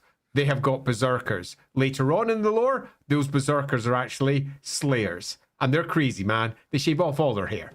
What other details do we have? Ships. Yeah, they like ships. They built some canals, some crazy canals, man. And they live in fjords and shit. And they're on the sea. Yeah, unfortunately, like I said, literally the only thing we get about the ancestor gods from Sea of Claws, which is the Norse Dwarf book for 4th edition, talks about them purely from the perspective of sailors. So it's the ancestor gods at sea, and it's Grugni, Grimnir, Valea. That's it. They don't give all of them, just the big three, and it's purely about sailing the oceans. That's it. It's not about the Norse dwarfs. It's about sailors, which there are more sailors among the Norse dwarfs by a lot than the regular dwarfs, but that doesn't actually answer the question. So, sorry. Cole Patterson, Katas has cool units for Norse dwarfs, like frost drakes instead of fire drakes, being the Pew unit. Kjorling Norse allies and flying longships called the Rune Drakens. Because why not? Rune dragons. Why not? Yeah, why not? A little silly and not supported by pretty much anything. But sure, why not? Would be my simple answer. Agreed. Donovan, the United Kingdom of Norsca reminds me of once I had some cheap promotional card game that had as an advert for X-Men 3. As part of it, had Q&As about the characters. One from what country is Storm from? Answer: Africa. Yikes! Oh, wow. Yikes! That's a thing of beauty. Holy shit. Watchdog 3079. Do you think Norse dwarfs have wolf slayers, as in were and skin wolves or other theranthropes? No, I think that's the human component. Yeah. So slayers. Yeah, slayers. I don't think killing them. As in killing them. Yeah, sure. Yeah, sure. Yeah. So I'm actually going to use this as a good point to pause the super chats for a moment, and we're going to talk about the northern cult of Grimnir, because so there's a really interesting thing with the Norse dwarfs where they have the berserkers. Berserkers, for those that are Norscan dwarf berserkers, for those that don't know, Andy talked about them a little bit earlier. They are very similar to slayers, except for instead of it being that they follow the path of Grimnir by swearing an oath of avenging a great dishonor and like shedding all of their armor and looking to die in battle, that's not what berserkers do. They follow the path of Grimnir with joy and exultation, and going out to fight against chaos and monsters and revel in their battles, revel in following the path of the warrior. Slayers among the Norscan dwarfs seem to be, like, from Norscan dwarf culture, seem to be exceptionally rare. Yeah, and it's interesting because that wasn't the case to begin with, as I mentioned, all the way back in the day, 3rd edition. Both Slayers and Berserkers were a core unit of the Norse Dwarfs. And as is often the case with later developments with Warhammer, they give each one their own unique thing. So they went, well, the Norse Dwarves, let's just conflate the whole thing, and they just turned them into Slayers. But Slayers of a very different kind. And I could not support more the idea that we get ourselves some religious division in one of the core cults of Warhammer. And I really do stress that the cult of Slayer is a core cult of Warhammer. It really is. A core god of Warhammer, Grimnir, and a core cult. They are iconic. Every single one of our most Warhammer popular fantasy episodes. Yeah, it's our most popular episode, the Slayers, and they are iconic. They're on the cover of every Warhammer Fantasy roleplay game. The core book of each one has a Slayer sitting front and center, and there's a reason for that. They're the punk rock dwarves that kick ass, and they've taken a different story and they've said there's conflict, but they've not given us any of the conflict or what's behind it all. And for me, it's almost heart-wrenching. I look at it and I see beautiful stories that could be told about dwarves who disagree and absolutely believe they're right with what they believe. And think about the heart-wrenching awfulness that the Troll Slayers go through. Go check our Slayer stream. They really, really don't have it good. And to have these other dwarves claiming that they have got Grimnir right, and honor and the loss of honor is not a part of it. It's a completely different setup. They've taken a different route, and I think that's great. I love it. I think that more conflicts of these kinds for the dwarves would be good, because they often, in fact, no, they don't just often, they almost always present dwarves as a great monolithic group, which is fine because it's kind of appropriate. Monolithic, a big stone. Ha ha! That's the dwarves, isn't it? But no, each of the holds have got their own traditions about their ancestors. Each of the holds have got their own clans with their own beliefs. But that's often subsumed behind their dwarves. And at least with the Norse Dwarves, we've got an opportunity to examine some of the differences in stark relief, and they have an excuse, Games Workshop at least, to say why it's in place. Because of those thousands of years of isolation from each other, where they refused to talk to each other, or if you will, they didn't know each other existed. Yeah, and one of the things that I find really interesting is with all of the writing that I found about modern Norse dwarfs, in addition to like the Berserkers, that they openly welcome slayers. Yeah. They do not treat them as great dishonorables. They don't treat them as like, because when you're dealing with Southern dwarfs, dealing with slayers is unpleasant. They don't like it. They don't like talking to them because it reminds them of the fact that they could go down that path, that someone has suffered a deep dishonor. This is someone to be shunned, someone to be outcast, someone that should not stick around. Like, if there's a monster to fight, sure, but you don't want them in your hold. You don't want them near your family. You don't want them near your clan. The Norscan dwarves welcome them with open arms. They give them a place to come. They venerate them, not in the sense of like celebrate them because their story is sad, but they seem to produce a lot less of them, and they seem to have a much more positive, healthier relationship. They seem to have a much healthier relationship with Grimnir than the Southern dwarfs do. Yeah, it's really interesting because they clearly have a different view here, and it's one that's unexplored. There isn't a great deal for us to really draw from here. It's often it's a mystery. As little as it's often as little as there's a lot of slayers up here because they're chasing the giants, they're chasing the trolls, they're chasing them. There's a lot of slayers in these holds, so there's a different relationship. It's not really explored, but I think it's an open door for us to look at the Norse dwarves and say, what are their relationships in this particular case with their gods, their ancestors directly? And clearly their relationship with Grimnir is different. It's just different. And I like that. I think it's good. Yep. So there's that aspect. We talked a lot about the human aspect. There are some fun mentions in the 4th edition book that talk about that the Norse dwarfs generally taught a lot of the early human tribes how to do things. So they taught them how to like make beer. They taught them how to make mead. They taught them how to build certain things. They taught them how to travel certain routes and deal with all sorts of things and trade and all this other stuff. And I think that's indicative of the story that it should be. Not that they avoid getting into any fun specifics. Yeah, but it's quite clearly the story of the Norse dwarves. Look at all the stereotypes we have for the Norse. They come from the Norse dwarves. I think that's clearly the tale of who they are. So all those things you get of those high sea adventurers, those people who don't just raid and attack. That's not what the Vikings often did. They arrived and they mixed in. They got stuck in with the locals. The Vikings being terrifying raiders is largely Christian propaganda from the United Kingdom, where often, particularly because I come from the north, we've got so many stories of Vikings up there, and the relationship. We were ruled by Norway for far too long up there, and up there it's very clear. No. It was just part of.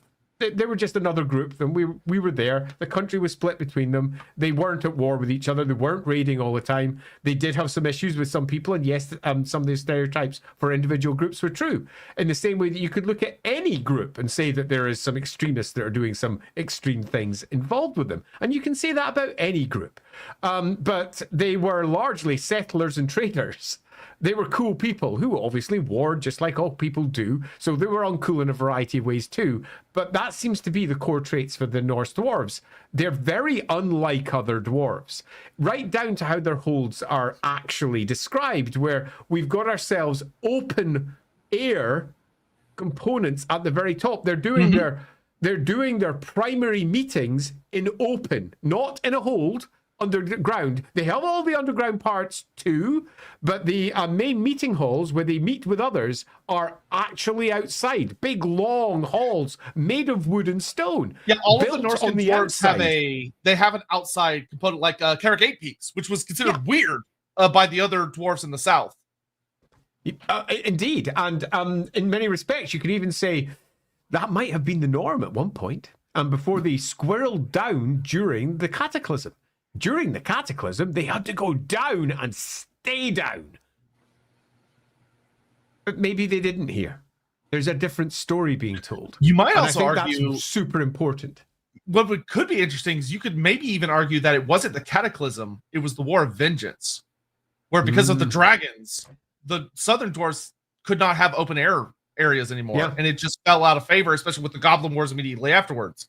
Whereas the Norscan dwarves, fun fact about them, not only did they escape dealing with the elf bullshit during the War of the Beard, the War of Vengeance, they also didn't really have to deal with the Goblin Wars because the earthquakes didn't hit them. It was along the fault line of the World's Edge Mountains, but the lore that we have about the Goblin Wars states that the Norscan dwarves were not hit by the earthquakes. Just bringing up this one because it amuses me. Yeah, the Normans, as in Normandy, France, is literally a Norse colony. Yep, pretty much. Arguably, British royalty are Norse. Yeah, one of my family lines is the Delaws family, which is actually a Norse line. A huge chunk of my line is Norse kings and similar. It's just, that's just how it went. I just want to pull up some quick comments. So what's the deal with the Berserker shaving themselves, excluding their beards? They're emulating Grimnir. Grimnir is said to have shaved everything. Well, depending on who you ask, either shaved everything but a crest or shaved his entire head before he went on his final march north. And according to the Norscan Dwarfs, which is something that the Southern Dwarfs actually would probably argue against, which could be a bigger cause for schism. According to the Norscan Dwarfs, the last place Grimnir stopped before he went into the Chaos Waste was Krakow Ravensrack, which is why they have a big shrine to him there, because they say this is the last place he stopped before his journey north. But according to the Southern Dwarfs, that's not true. He actually stopped in the World's Edge Mountains on his final journey, went up to the Chaos Waste, and then at the edge of the Chaos Waste gave one of his axes to his son and bid him to go back, and then he continued on alone. He never went to the Norscan Mountains. So they have a difference of history about what Grimnir's precise path was. Yeah. And I think there's those differences of stories and those differences of core character that can help us build a really interesting and unique version of what the Norse dwarves are. Because as it currently stands, there isn't a really unique version of the Norse dwarves. If we look at the literature, they are basically just the dwarves, except, you know, except they're Norse, I suppose, maybe. Yeah, there is a curtain of information that has not been explored that me and Andy are furiously trying to claw out of the way, but it's in the way. But there's so much we can taste. But it's all hinted at. There's so much we can taste just behind it.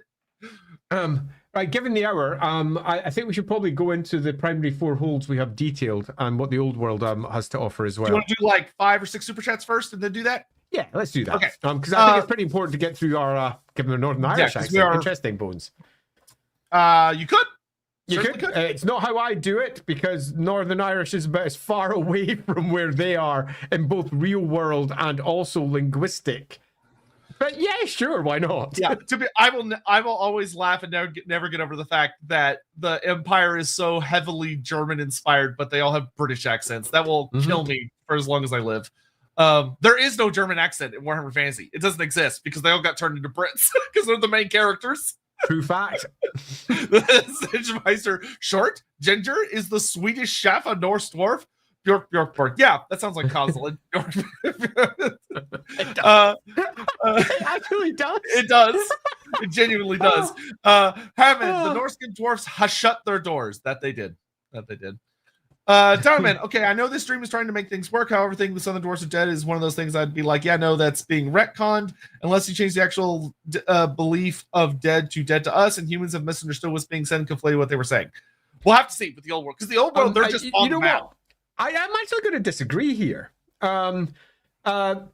There is very little difference between dead and dead to us. I have a wealth of stories where families have considered their children or relatives dead, just dead and gone because of their different beliefs. They might hold a belief that's fundamentally different to the ones that they were brought up with. And their child comes in and says, this is what I believe. And they're like, nope, nope, nope, nope, dead to me. And this is particularly prevalent through the last century and is sadly growing in prevalence again.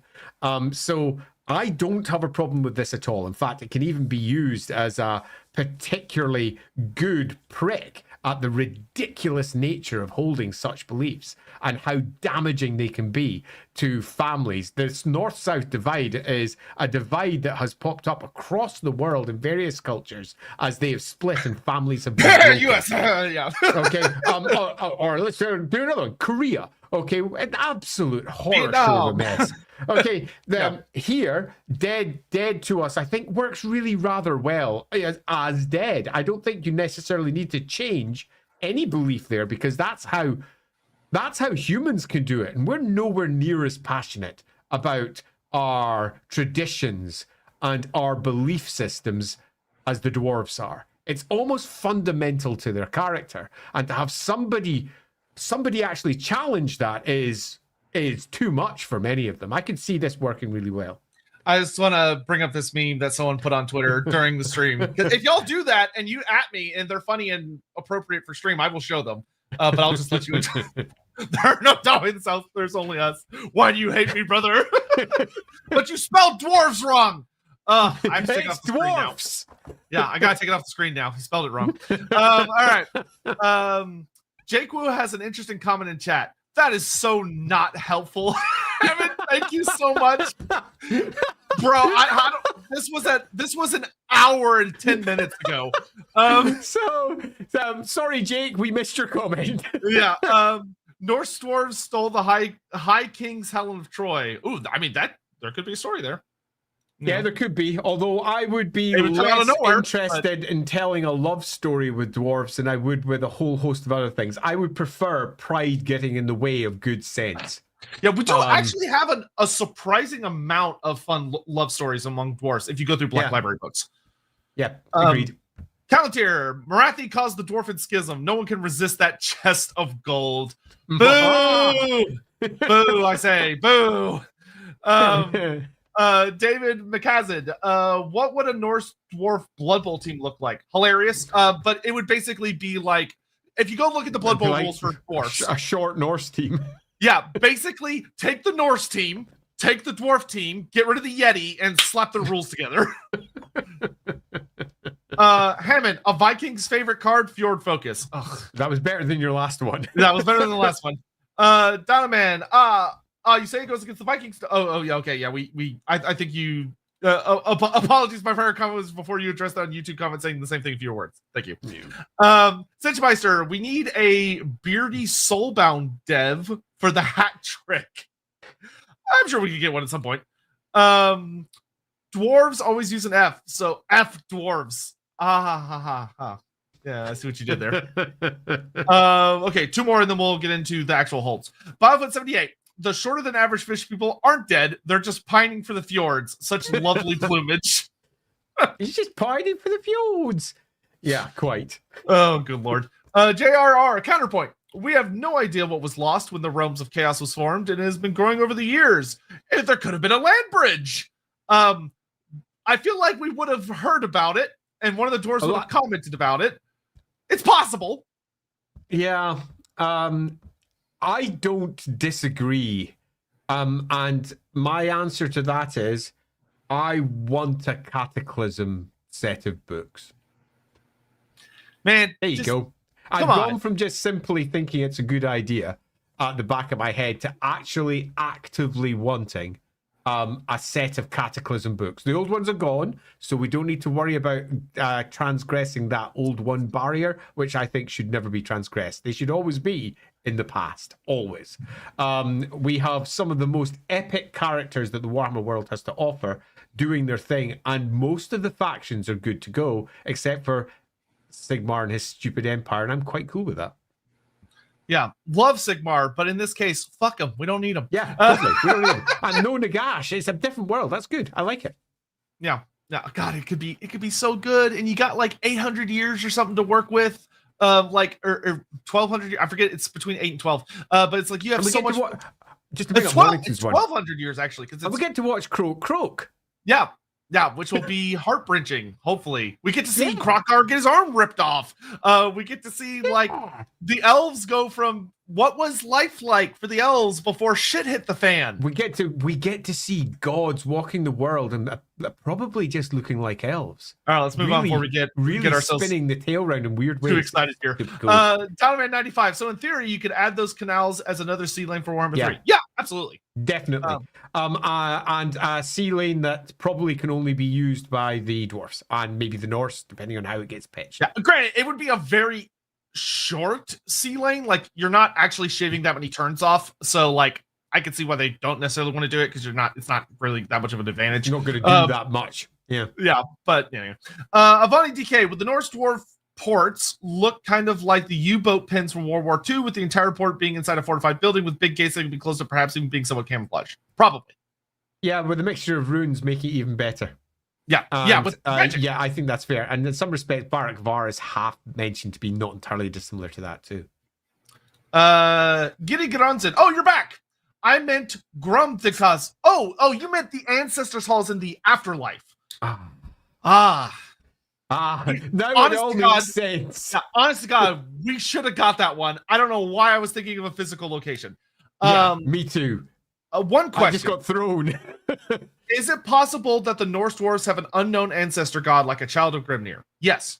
That is entirely, easily, hilariously possible. I mean, the idea that one of Grimnir's children, for example, probably with Valia, because perish the thought that we add another woman. Basically, Valia has it off with all of her brothers. That's just how it works. Yeah, that's true. And the idea that there is an ancestor god, probably a child of Grimnir there, is, I think, very realistic. I also think it's, given what we now know from Age of Sigmar, exceedingly likely that Hashat, possibly under a different name, is also recognized in a way that he just simply is not in the South. Yeah, that would be such an easy story, and it would work so well. And it'd be a great way of introducing the Norse Dwarfs as well, by saying, look, this is the story the dwarfs don't tell. There's a reason it's never come up, because they refuse to accept it, where the Norse dwarves have a different saga, and their saga is the truth from their perspective. Yeah, and that would be so fun, because then you could have a spectrum between the dwarfs and the chaos dwarfs instead of just a flip-flop. There's like a weird middle ground where the Norse dwarfs reside, which is really fun. Because the Norse dwarfs would also look at the chaos dwarfs and be like, y'all are fucking idiots too. It'd be great. The Calentier, the big arse underground canals could be repurposed ley lines for the geomantic web that could hint at another reason for the skills. The geomantic web doesn't need tunnels, I'm sorry to say. There's not like a big, it's not like Full Metal Alchemist where Brotherhood, where there's like a bunch of underground taverns that the magic flows through. It just flows through the earth. Yeah, it does. And very likely, as we've discussed in previous streams, things like the past of the old ones that sort of squirrel their way through the aether in odd ways are very likely service tunnels for the geomantic web in a weird way. It doesn't need physical things to be there. It's a more etheric reflection of power flow. Yeah. Geary, by the way, I assume you're still here because that super chat wasn't horribly long ago. Yeah, it was only 30 minutes ago. If you're still here, remind me, what was your question about the Ancestors Hall? You don't have to super chat it. Just drop it in chat. I'll just type it normal as a normal comment. We'll be looking for it because I don't remember what the specific question was. Now that we know which Ancestor Hall you're talking about, which we should have, but you know, life. Okay, random thought. Maybe the Norse Dwarf sailed to Barakvar because they know that the Karazankor ones who live nearby the mountain had the highest animosity with them. while those in Barakvar maybe were so distant that they had less reason to think about them in general and actually had some sort of connection because it's the only major part of the regular dwarves. Barakvar was taking a different direction to the other dwarves in that it had started moving technologically towards the sea. Barakvar was different. There is a good line in there. I think that's quite good. And you can even see the politics and the build up towards it and the schism that might come from it. No, we should make an approach. It could work really well. I feel very called out today. I don't. What? Why? What'd you do? What did you do? It's really not my Hey, Mornington Crescent, what did you do? Okay, we're gonna grab 2 more and then we're gonna get back talking about specific holds. Hawkeye, like, gentlemen, you have failed. You didn't even remember it's the 21st stream of September. Why does that matter? I don't know. Why? Yeah, I don't. Why do I? I mean, YouTube plays on the 21st, so that's nice. Is that a date that people care about? I don't. Okay, whatever. Do you find I saw several comments about that, and I don't understand why. It's a song reference, guys. I don't fucking listen to your shit. Okay, if it's not a musical and it's not like super fantasy shit, I don't care. I cannot express that hard enough. Earth, Wind, and Fire song. Earth, Wind, and Fire I only know as like a fucking Warcraft reference. I don't listen to that. I don't got the time. Bifocal King. Since Norsca is so dangerous and hospitable, maybe it had the Norse Dwarfs who already valued community adapt to helping those in need, which would account for having humans in their settlements as well. It's worth remembering that various dwarf cultures have often been very benevolent towards humans, where like the Black Mountain Dwarfs took in the Belthani as like survivors. Like the Belthani's, the descendants of the Belthani, most of them only survived because the Black Mountain Dwarfs took them in. When they were being killed by like the Tutigans and the Unbarragans and all those guys. That's like not quite fair. I mean, a lot of them just disappeared into the forest as well. Yeah, well, I just mean like the mass, like a large conglomerate of them. A good chunk, yeah. As opposed to the ones that sort of vanished and were like being all druidic and mysterious and shit.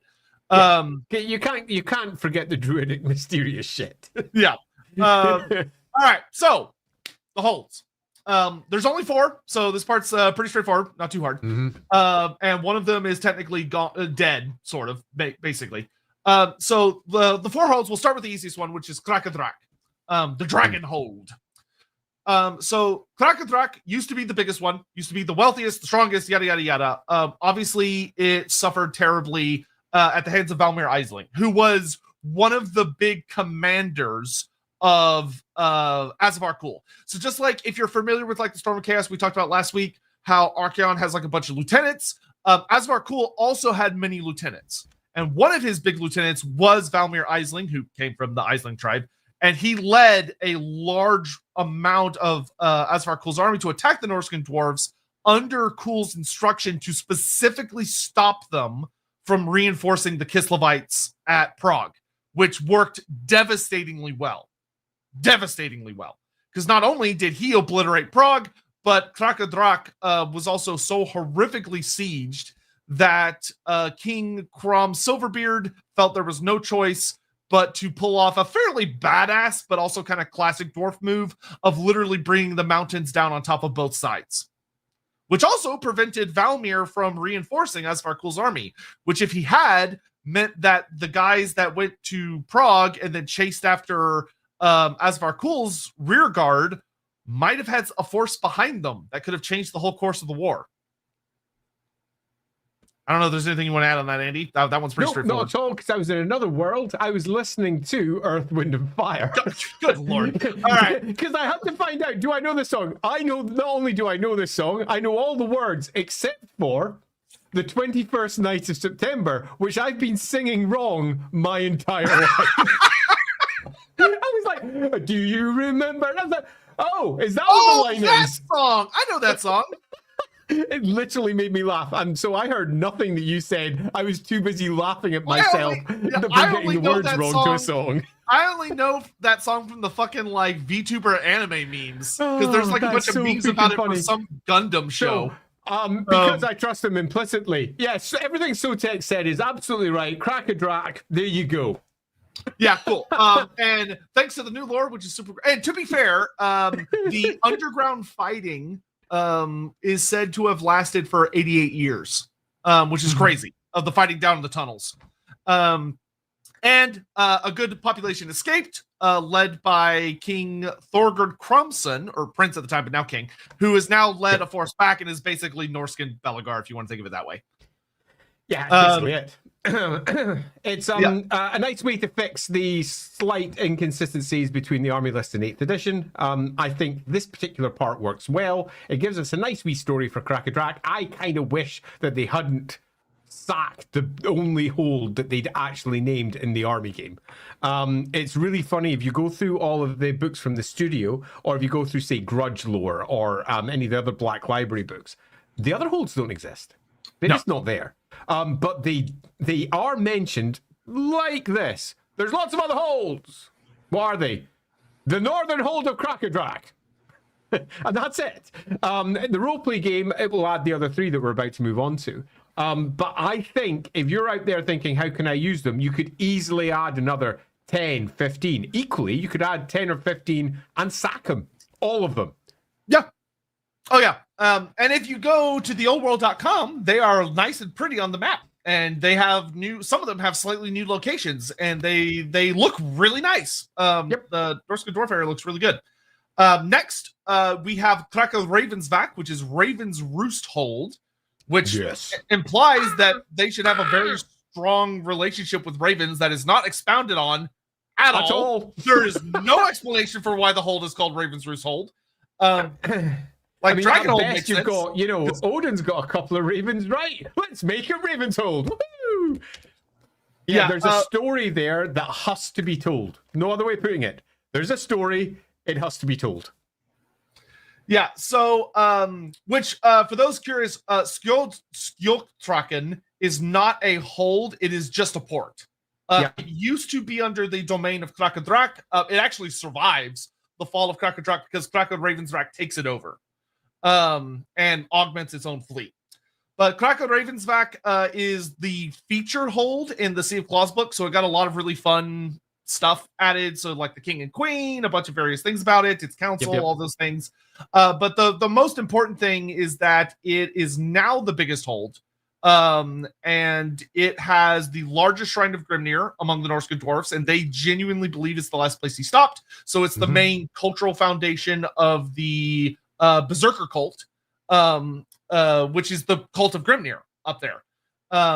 They also, one thing they added that was fun is that it's a hold renowned for a unique form of stone that they mine in great amounts, which is Okrinduraz, which is a stone that is basically like, you could tell one of the writers looked at a bunch of dwarf art and said, a lot of these statues are made of like a kind of bluish grayish stone.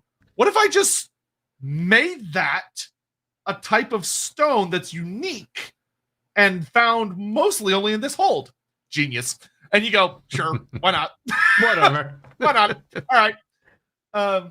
So that's cool. And they're noted to trade a lot. So there's people from Krakow Ravensvac show up as far away as Marienburg and are known for trading happily with elves and a bunch of other people, and they're very popular in ports across the old world. Cool, great. Yeah, and I think it's just worth reiterating at this point.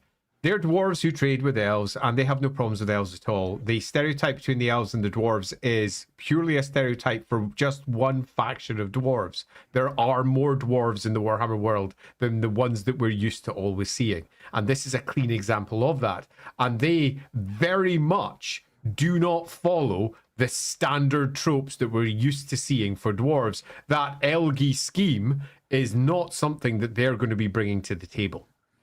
Yep. Next, we have Kraka Dordin, which is Thunderhold. I almost fucked that up. And theirs is kind of interesting because their hold is noted for being particularly open to like the sky, because on they have a cliffside that overlooks a fjord. That part of their hold is completely open to the air. which is very cool and very unusual. But it's very difficult to assault because it's on a fucking cliff. And their big thing is that they have direct connection to a river that cuts out the water flowing from the fjord out to the ocean. So they have really good ocean access out to the frozen sea. And they also have the icy pine road that goes out into the world and into Norsca. So a lot of adventuring parties like to come here because they have good ease of access to various locations. And they used to have one of the best relationships with the Norse because they're one of the easiest holds to get to over land.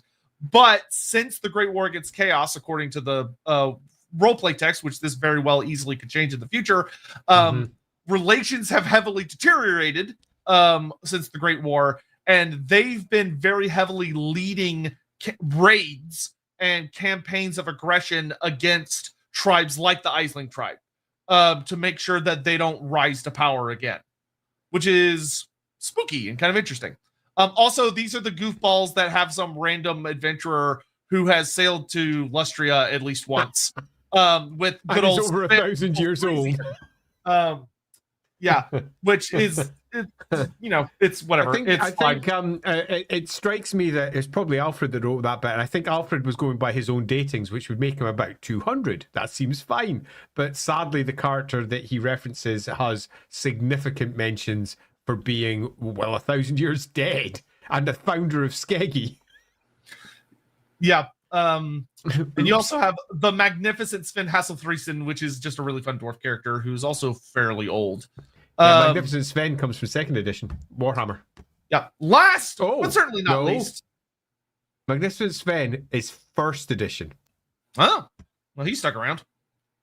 I'm going to go check that later, but yeah, first. What is the purpose of the Ancestors' Hall, as in the afterlife, for the dwarfs? Is it army building? And is the no unresolved grudge requirement a vetting procedure? Security clearance? So, it is contrary to what you may think, because it's very Viking-y.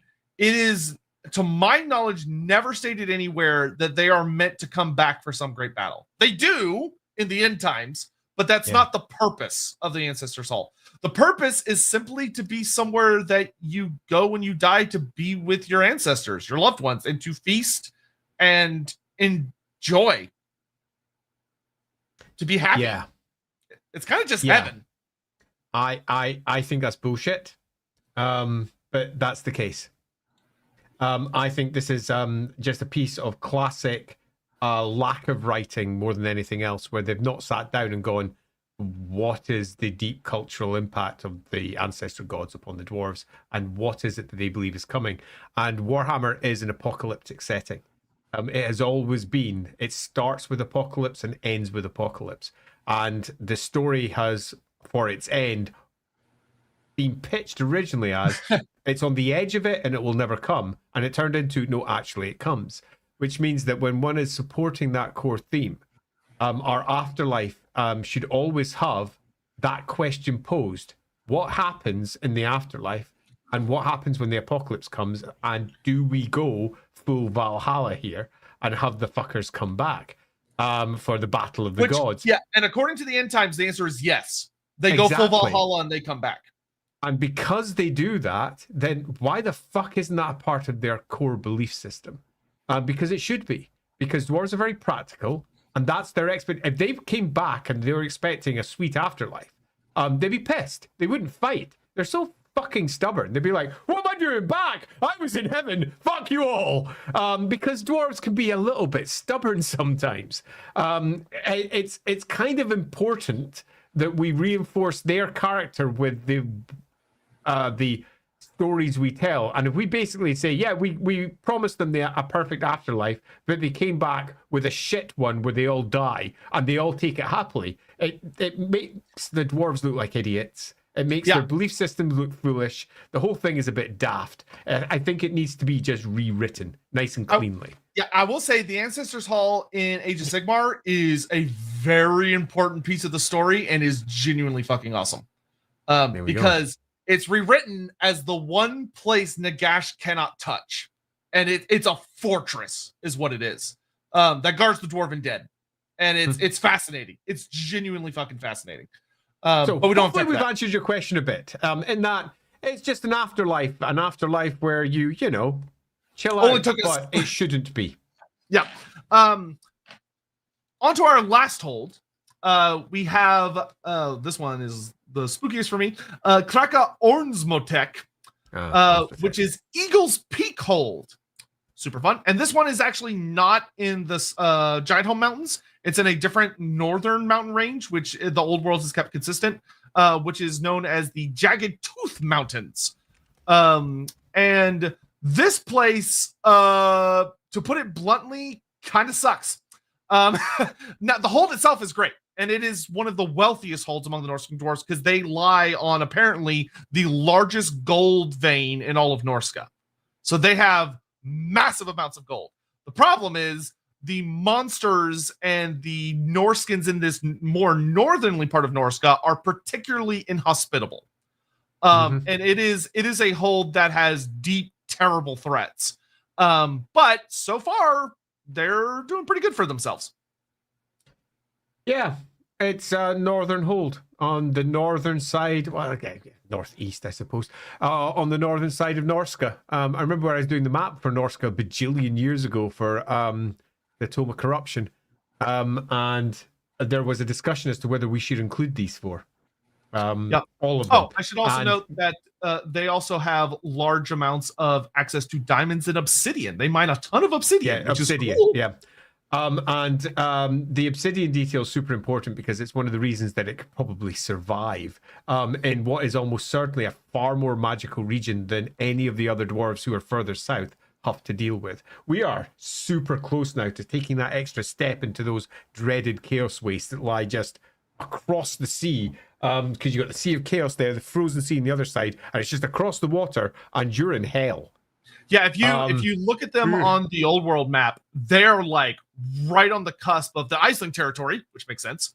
Also, their mountain range is they're in the Jotunheim Mountains instead of the Broken Tooth Mountains because they got a bigger name, I guess. Though that could be a subdivision of the Jotunheim Mountains. It's kind of messy. But they are so close to the Chaos Waste. It's genuinely spooky. Yeah, so it's an interesting hold, but sadly, almost no details other than they are all described as being much smaller than the holds down in the south. Something that I actually regret as a descriptor. But in my mind, the descriptor is population of dwarves rather than smaller per se. Meaning that the dwarf population is smaller, but that the overall population of the holds themselves are still pretty big. Now, something that's interesting is that when you really think about it, the population of dwarfs in the Norse holds have suffered significantly less because they missed out on the War of Vengeance and they missed out on the Goblin Wars. So, like, they're given smaller populations. True, but it's like their holds, interestingly, should be much more intact, and the deep should be much more well preserved. I agree. And you could argue, of course, that they're in a terrible territory and at war, but yes, they are, and they know how to deal with it. That's been their existence since day one, ever since they were first pushing their way up there during the cataclysm to found these locations. These are ancient holds that have held for thousands of years in the way the ones in the south kind of didn't. And I really feel that these could just do with a good boost. It feels like that they are very old Warhammer. And that makes sense. They were created back during old Warhammer. And they've never really had the update that all the other holds got. They never really got that. And this is what fucking dwarfs are update. It sounds like it reminds me a little bit of the Bretonnians who got left languishing back in 6th edition of the game with no update in their army list, meaning that they've got a very different style of army in comparison to all the ones who got 8th edition armies. And in some respects, the Norse Dwarfs are the same, but worse. They are languishing with a 3rd edition Warhammer army, with some mentions in later editions, but only mentions. And a Warhammer Fantasy Roleplay 1st edition set of descriptions, which have been ported over into 4th, creating quite a lot of lore contradictions. Yeah, it is my deepest and most sincere hope that when Norsca becomes a main focus of the Old World story, we get a campaign supplement that really fleshes them out. That'd be as beautiful. a playable faction. Yeah. Because I'd be the a war, very the happy War of the man. Mountains is a critical part in the war that's coming. So hopefully they'll get some love. Hammond, Yeah, my agreed. favorite.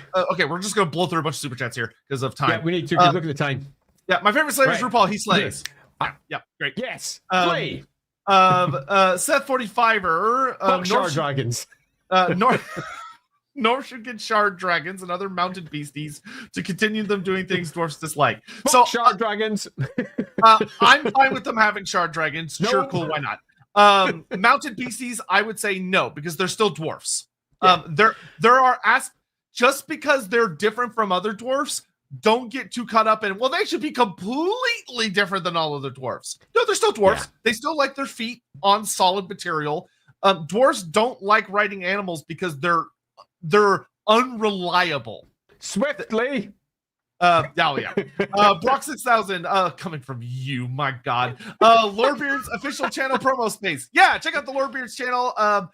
We really appreciate it. We're almost up to 1,500 subs on the YouTube, Yeah, which we is are. great. We just passed 1,500. Oh, great. Even better. Yeah. So even feel better. free to sub on that and follow us on Twitch as well. And we're also technically on Twitter and pretty much everywhere. There's actually a Lorebeards account almost on everything right now. So if you want to go find us, great. You go find us. And I'll just add one small little detail on that. If you happen to click on a video over on the Lorebeards channel and just let it run, we'd be pretty thankful. Yeah, that'd be nice. And Just there's let it run in the no background. ads right now, so you can just There's zero enjoy it. ads. You can just enjoy whatever is there. There's not many videos there yet, but there will be a lot more soon. Jonathan Scott, since the dwarves forgot that the Norscan dwarfs existed, no one can say definitely that the American dwarfs of Nakaroth don't exist with Boston accents. You got us there. You do have us there. Hey, technically. Jonathan Scott, you win. Yeah, you figured it out. Congratulations. You now own the Willy Wonka factory. Great job. Donovan, I've just envisioned you can start the Cataclysm book series, have the internal POV of Aslan as he senses something is wrong, but he can't contact the old ones, and over the chapter, it's basically gradual realization of oh shit. I wouldn't. So- I prefer not to have point of view of Slan. I would rather have it someone on the outside point of view character looking at the Slan who's going through the worst fucking time of his life. Yeah, you'd probably have it with a skink priest point of view. And he wouldn't probably be even a skink priest at this point because we're predating the Lizardmen as we understand them. This is going to be a skink. I mean, if you go that early, you're going to have problems because we end up in a high-tech world. And I think I prefer to take it later, after the Cataclysm, with maybe only flashback. I'm going to some of that and showing just how far things have fallen. Yeah, I think the thing that you'd want to do with the Cataclysm is you'd probably want to spend less time. The natural, and I know I said we're going to be fast. I'm going to take a second here. The natural assumption would be, so you should start a book before the Cataclysm, and then it builds up to the Cataclysm happening. I don't think that'd be the right way to go because you have to delve into two things that should remain mysterious. It should be the Cataclysm has already started, and you're dealing with things in the midst of it. But then as you go through the series, there are books or points where there are flashbacks to things that happened before the Cataclysm that reveal more about why it happened or how it happened and yada yada, that are revealed over the course of the series. Or even characters telling their individual stories, like, for example, a very old dragon ogre explaining what happened with him and why he chose to go on the other side. Yeah, because there are so many moments that would be amazing to explore that wouldn't necessarily have in a linear fashion, like the deal of Kraken Rock the Black speaking with the Chaos Gods, or Marathi and her visions and her, of seeing what was coming. Because I if you start off before, there's messiness. There's a lot of messiness. Agreed. So I think in media res makes more sense. So, thanks. Yep. Still don't know what this is about. Phil 5991. Do dwarves have any awareness of the old ones? Very vaguely. Do you think the ancestor gods ever interacted much with the old ones? Yes. And if so, did they tell their progeny about them? Probably, but yeah. But you have to remember the dwarves have lost a lot. Yeah, and what they said will be told to them through a lens that they understand. The old ones are beyond them. From Eggman, would dwarves take an interest in outer space and try to traverse it if they learned there are rare resources out there, or would they harump at it? Based on the tech they have now, they'd go, I don't know what you expect me to do about getting up there. But it's something that would theoretically intrigue some of the more outlandish young engineers that would maybe one day lead to something if the world had kept going? Sure. Yeah. I think the answer to this is an absolute hard categorical yes, while a whole bunch of Longbeards say, if you do that, you're dead to me. Yeah, absolutely. Bloom Bull 972, 21st of September is important because it's my niece's birthday. Now you can care. No need to thank me. But you can be lenient and use the vote result from one day ago. It's 37. You want me to be lenient now, do you? You don't need to look at the most recent vote. I promise. Well, we will see there, Saurus. We'll see. We'll see. Cole Carrion, Total War has Lustria dwarf holds. What are they? A colony of old world dwarf, or a separate culture even far more removed from the Norse dwarf? So here's the fun thing. We don't know. Me and Andy, we've actually spoken of this on Lorebeards previously. It's fun. It's really exciting. It's not necessarily canonical, but it's really like, ooh, what could that be? And there are stories about dwarfs that have delved so deep into their holes that they find these weird gold pyramid things, and they go inside them and they vanish because Pass of the Old One shenanigans. And we know, according to the canon, there's a place called the Mine of the Bearded Skulls, which implies dwarfs. So what's the answer? Who knows? Yeah, this is a lovely little thing that I think fits very well with the existing world. I'm glad that it's there, and I would like it to be explained. I have my own answers, but they're mine. Yep. Hieronymus, would the Norse have an embassy in Erengrad? That would make sense. Probably. Yes. It was going to be added, but I didn't write that part for the Erengrad book. Well, the Erengrad book, pardon me, the Kislev book. David Chart wrote that part. I basically had several fights to have over that. I say fights. There was things that I wanted to be in it, and the things I wanted in it were canonical things that were in other books, novels that mentioned Erengrad. So I had to choose my fights, and Norse Dwarves was a fight that wasn't in any book. It was something new, and I was like, I'm not worrying about that one. I'm going to get the other stuff in. Hammond, if Norse were Total War fans, which would they be? The ones that can't shut up about an army builder for Warhammer 3? The ones, assume you mean army painter. The ones who can't get out of Total War Medieval 2. I feel like they'd be a little more hip and up to date with things than like Classic Wars. Classic Wars would be your things were better in the old days, and every game that's come out new sucks. How dare they make a fantasy game? This is a historical series. How dare they? That would be a traditional dwarf. A Norsca dwarf would probably be a little more up to the times, but probably still complain about a lot of things. Cole Patterson, Grimnir is a name of Odin, meaning the hooded one. Yeah, it always kind of throws me off. I'm not gonna lie, when I'm watching like some of the new like animations or shows they make about Odin, and he'll be like, "I am Grimnir," and I'm like, "Huh?" And it's like, "All right, he had that name first." Yeah, just another stolen name. Yep. Dominic Lynch, if Norse dwarfs become their own faction, what army theme would it be like? Apart from the whole Viking theme / difference between Chaos Dwarf and more magic beast. So what you would aggressive, lack of gunpowder. Gunpowder is not their core weaponry. It would be runes. They'd be a deeply runic force, and an aggressive runic force at that. They would probably have human allies working alongside them, which could be fun. Reinforcement of any of the wooden Viking stuff, like their big long ships et al, and their long buildings, and how they can be repurposed into some form of weaponry that can be used long range and similar for them. It would be looking at all of the core stereotypes of the Vikings, and then bringing in all the stereotypes of the dwarves underneath it and building from there. Yeah, I would also add that they have engineers, but instead of developing along a black powder route, they would develop along a different route. So imagine if you had thousands of years of taking the bolt thrower, but making it more elaborate, more powerful, more specialized. The grudge thrower catapult, more elaborate, more specialized. So instead of having like cannons, organ guns, and fire throwers, they've taken the tech they have. Guild stuff. Yeah, they've taken the tech that they have, and they've still advanced it dramatically, but it's still followed along that route of wood and stone instead of black powder. Yeah, wood and stone and runes, I think, would be the core one. Wood, stone, and runes. Wood, stone, and runes. Okay, you got to reinforce the fact that when their dragon ships come out, they're not bristling with cannons. Okay, they're weapons platforms where the dwarves intend to charge up to you and charge into your ship, which means that they're going to have defensive runes, okay, to stop your ranged fire from effectively attacking them, somewhat similar to the Bretonians, and they just charge across the field to get into close combat. They're chaos killers and monster killers, because that's what they do up in the north. So they've got to be capable of taking out everything that chaos can offer. And all of the big creatures, your yetis and your ogres and your trolls and your giants, they're giant killers. They freaking hate them, and they hate chaos. So a whole bunch of stuff like that. Hammond, did you know the words Etten and Jotun share etymology? I did. That does not surprise me in the slightest, seeing as they are both big. Yeah. Hieronymus, what relationship, if any, would the Norse and Dwarfs have? Unpleasant. Yeah, I think that they very possibly have a deep relationship that is bad. Yeah, I think they should have one.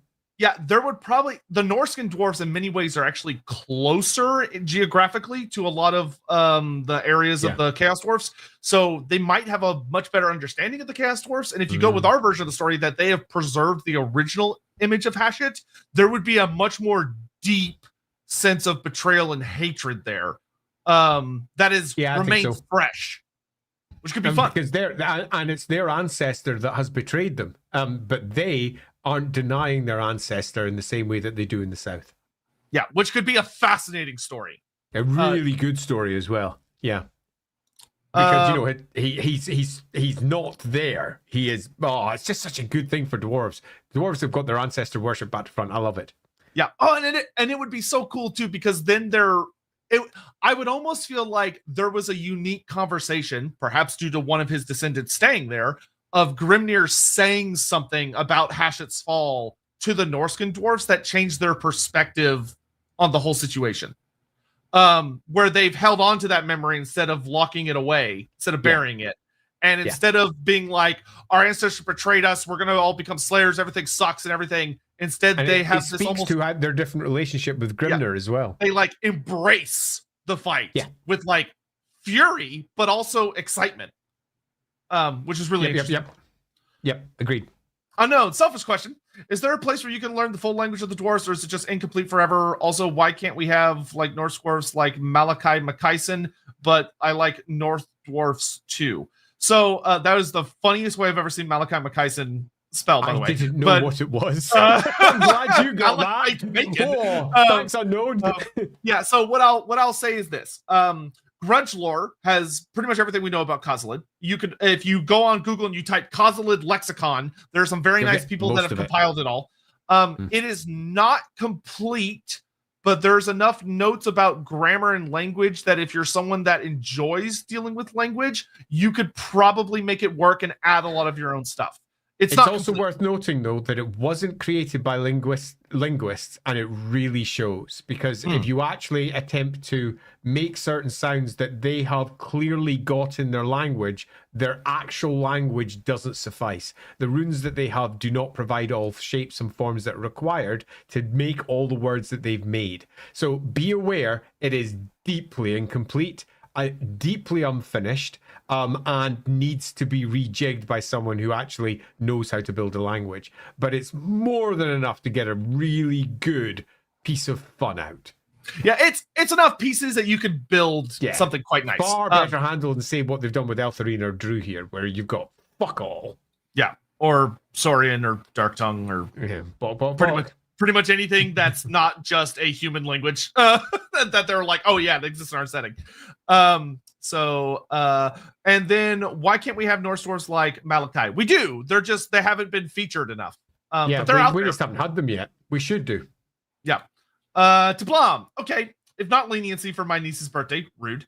How much money to buy 1% of the vote for Morgiana? Ooh, don't tip me like that. Ooh, don't tip me like that. Ooh, I could feel it. I could feel the greed. I could feel it about to come out of my throat. I'm like over an this. Absolute monster. I don't know. Tell you what. I feel like a dick, but you know, I gotta eat. We'll make it easy. 1%, $100, $100, 1%. Sure. You've got until Andy's outro is done. Sure. Because we're all caught up, so it's outro time. Wait. $1 million. $1 million, yeah. Um, sure, I'll give you 1% for $100. Why not? All right, outro time. Outro. Oh, wow, we're there. Yeah. I thought we'd have no more super chats. Brilliant. Superb. Right, so, I wasn't quite ready. Norse Dwarfs. Norse Dwarfs are just short Vikings. That's how they started. They had pointy hats. Well, horned helmets would be better. They looked like Vikings. They dressed like Vikings. They acted like Vikings. The rules were just Vikings. But as we know, Warhammer hit its 4th edition and changed everything. But the Norse Dwarves, because they were such a minor faction, kinda didn't get touched. All they did when they brought out the Dwarf Army list was say, there's some Norse Dwarves. They live in Krakadrak. Oh, for goodness sake. We're both doing it at the same time. Seriously. 2 episodes it freaking is then. We're going Bretonian mad. Well done, Saurus. Deal sorted. We're done. Bloody hells. I don't have morals. 4th edition comes along and changes our Norse Dwarves into exactly the same as they were before. Norse Dwarves. They're just Vikings, but dwarfs. But as each edition of Warhammer updated the dwarfs, the Norse dwarves looked less and less sensible. Their ancestor gods got more depth. The roleplay game provided even more ancestor gods than just the core 3 that everyone generally chats about. And they looked less and less sensible. If we went with just the war game and Black Library's output, there's only a single hold named. That's it. The roleplay game has, in the past, all the way back in the 1st edition of the game, attempted to make it all make sense and added some extra hold names. They attempt to do the same thing with 4th edition as well. Sadly, they added more complication and contradiction than they solved. So what are we left with? Given that we've got Norse Dwarves given almost sidelines, a half paragraph here, or a roleplay game version that contradicts the core lore, where do we go? The answer is the same as what we always say here in Lorebeards. We take it all, even the stories that contradict. We look at them all and we try to make them work. And by making them work, we realize that certain things have to be true with the Norse for them to actually make sense. Their relationship with Grimnir absolutely is different to the holds in the south. The reality of geography and the reality of the other factions mean that they could not, under any circumstances, have been unaware of each other for that long, which means there's a story to tell. That has to be a little bit more you're dead to me than you're dead. And that is super... Ignore it. Keep going. Just ignore it. Keep going. Fucking hell, Hammond. You'll see what it is in a second. We've got ourselves a faction that not only has a different relationship with the ancestor gods, but it has a relationship with the South that is so fundamentally against what they stand for, that the story that we tell to make sense of it has to be deep, and it has to be core to who the dwarfs are. It has to be. The story of the Norse dwarves is the story of the dwarfs as a whole. Their holds were founded during the cataclysm. They are that old. They have had enough time to completely form their own cultures, their own stories, and their own bloody mindedness that they're right.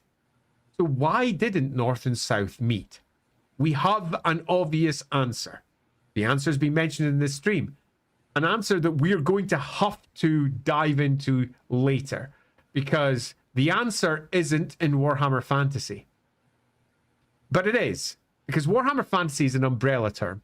It's for all of the fantasy games, which includes not just the old world, the rename for Warhammer Fantasy Battle, if you will. It includes Warhammer Fantasy Roleplay. It includes Mordheim. It includes all the games that we've been playing and clicking at. And it also includes Age of Sigmar. It is part of Warhammer Fantasy. It's all the same setting. And yes, Age of Sigmar takes some weird choices from the perspective of your average fantasy players. view of what is and what isn't.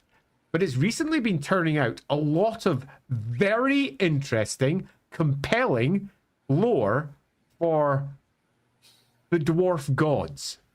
Who they are, what they were, and importantly, what happened with the Chaos Dwarfs. And it seems that we have a very obvious answer here. An ancestor god that was dead to the south is not dead in the north. He may be a villain. He may be an object lesson of what one shouldn't do when one is given rulership.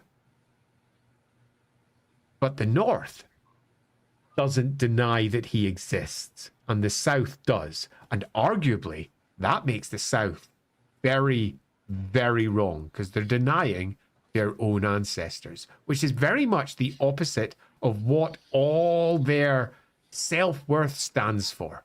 We have a clear potential story we could take, and much like we did when we did our Hashut stream, and we said Hashut is almost certainly an ancestor god, because it's the story that makes most sense for the Chaos Dwarfs. You could do anything else. You could have it be a demon. You could have it be an elevated Chaos Dwarf demon prince if you wished, but none of it makes anywhere near the same sense as it would if he was just simply an ancestor god who has turned to chaos and gained and lost because of that. Similarly, come the end of this stream, we are suggesting that the northern holds still hold Hashut, perhaps under a different name, as the core ancestor god of kingship. And that is the source of the great divide between north and south. But that changes everything. In particular, we can now look at the relationship they have with Grimnir. And instead of saying that Grimnir is the epitome of everything that went wrong, when you fail, and he swore the Slayer oath, and he went north, and all Slayers copy him from that point onwards down in the south, and they go wrong, really wrong. They are shunned by their people. Up north, they're not. They accept Grimnir made a mistake. They accept that Grimnir did what he had to correct it. Now, that mistake might have been Hashut. Grimnir is taking on Hashut's crime. And in the north, they accept that. And they say that Grimnir is a hero. In the south, they shun everything to do with him. We already have the story written out before us with Grimnir and how the Slayers are treated in the south. He didn't fall to chaos, so they can't deny their ancestor.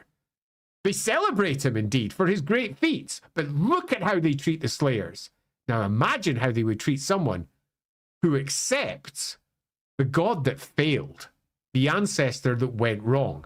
Now we have a compelling story, not just for the differences between north and south, but it's the triangle between north, south, and east. As we move over to the Chaos Dwarves, and we realize that there is a lot more connecting these three groups than the dwarves in the south would ever like to admit.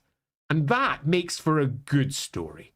There is something great in here, something beautiful that could be told in novel form, in a massive campaign, for example, in Total War, who knows? But there is something just bloody brilliant here that justifies the Norse dwarves being their own thing, rather than just being crappy Viking dwarves that were influenced by humans called Norse and are named after them.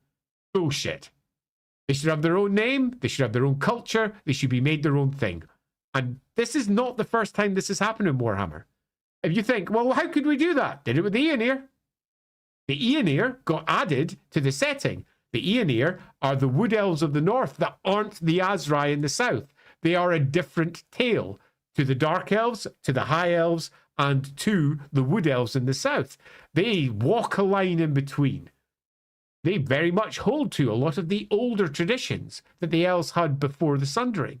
They're telling a different story, and that's using the existing lore to refocus the tale on that. There is nothing saying we couldn't do exactly the same with the Norse Dwarves and do something really special with them that really gives them a unique flavor, a unique tone, and also speaks to dwarf honor in a very different way that so far Games Workshop tends to skirt around. And that's that, very clearly, honor is central to their character, so much so that when it breaks, things happen. But what if the things that happen are different in a different dwarven culture? And I think the answer is Norse Dwarfs! Let's get our big horny hats on, kill some folk. Okay, so first of all, apologize for if anyone was hearing dog barking. I was. It's not Sadie, it's my brother's dog is visiting, and I love her, but she's very annoying and loud. Okay. Great outro, Andy. I desperately wanted to interrupt to deal with this stupidity in chat, but it was flowing so nicely. I didn't want to interrupt. Let me get out of the way and say I never said anything about allowing people to just disable future episodes by throwing money. That was not part of the bargain. But thank you all very much for your generosity. Behave yourselves. Hammond, that was the meanest, very funny, but the meanest fucking thing I've ever seen anyone do on Lorebeards of trying to take an episode away from people. That was not an agreement. That was very rude, but thank you. I'll tell you why it was rude, because I was attempting to say something Norse Dwarfy, and all I could see was that thing flashing up. I was like, holy shit! That is the completely put me off. Very I've amusing. ever seen in my life. Hammond. Taplum, thank you very much for your generosity. I super appreciate it. We're gonna do both.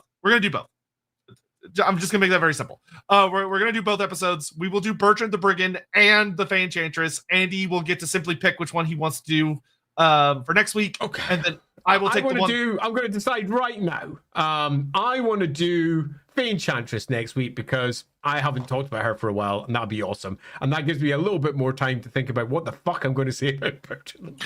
Great. Then I'll talk about Bertrand the week after. Super easy, fairly inconvenient. There we go. No los dos. You're getting lows. You're getting lows dose.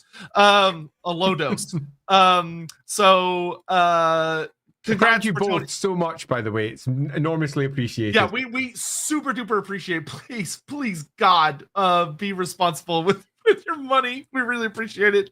But I don't want anyone to be like, oh, I really wanted that episode of Lorebeards. I just won't eat for a week. For the love of God, please don't ever do that. Also, some very brief updates, just things that are coming up. This Wednesday is the elf thing, right?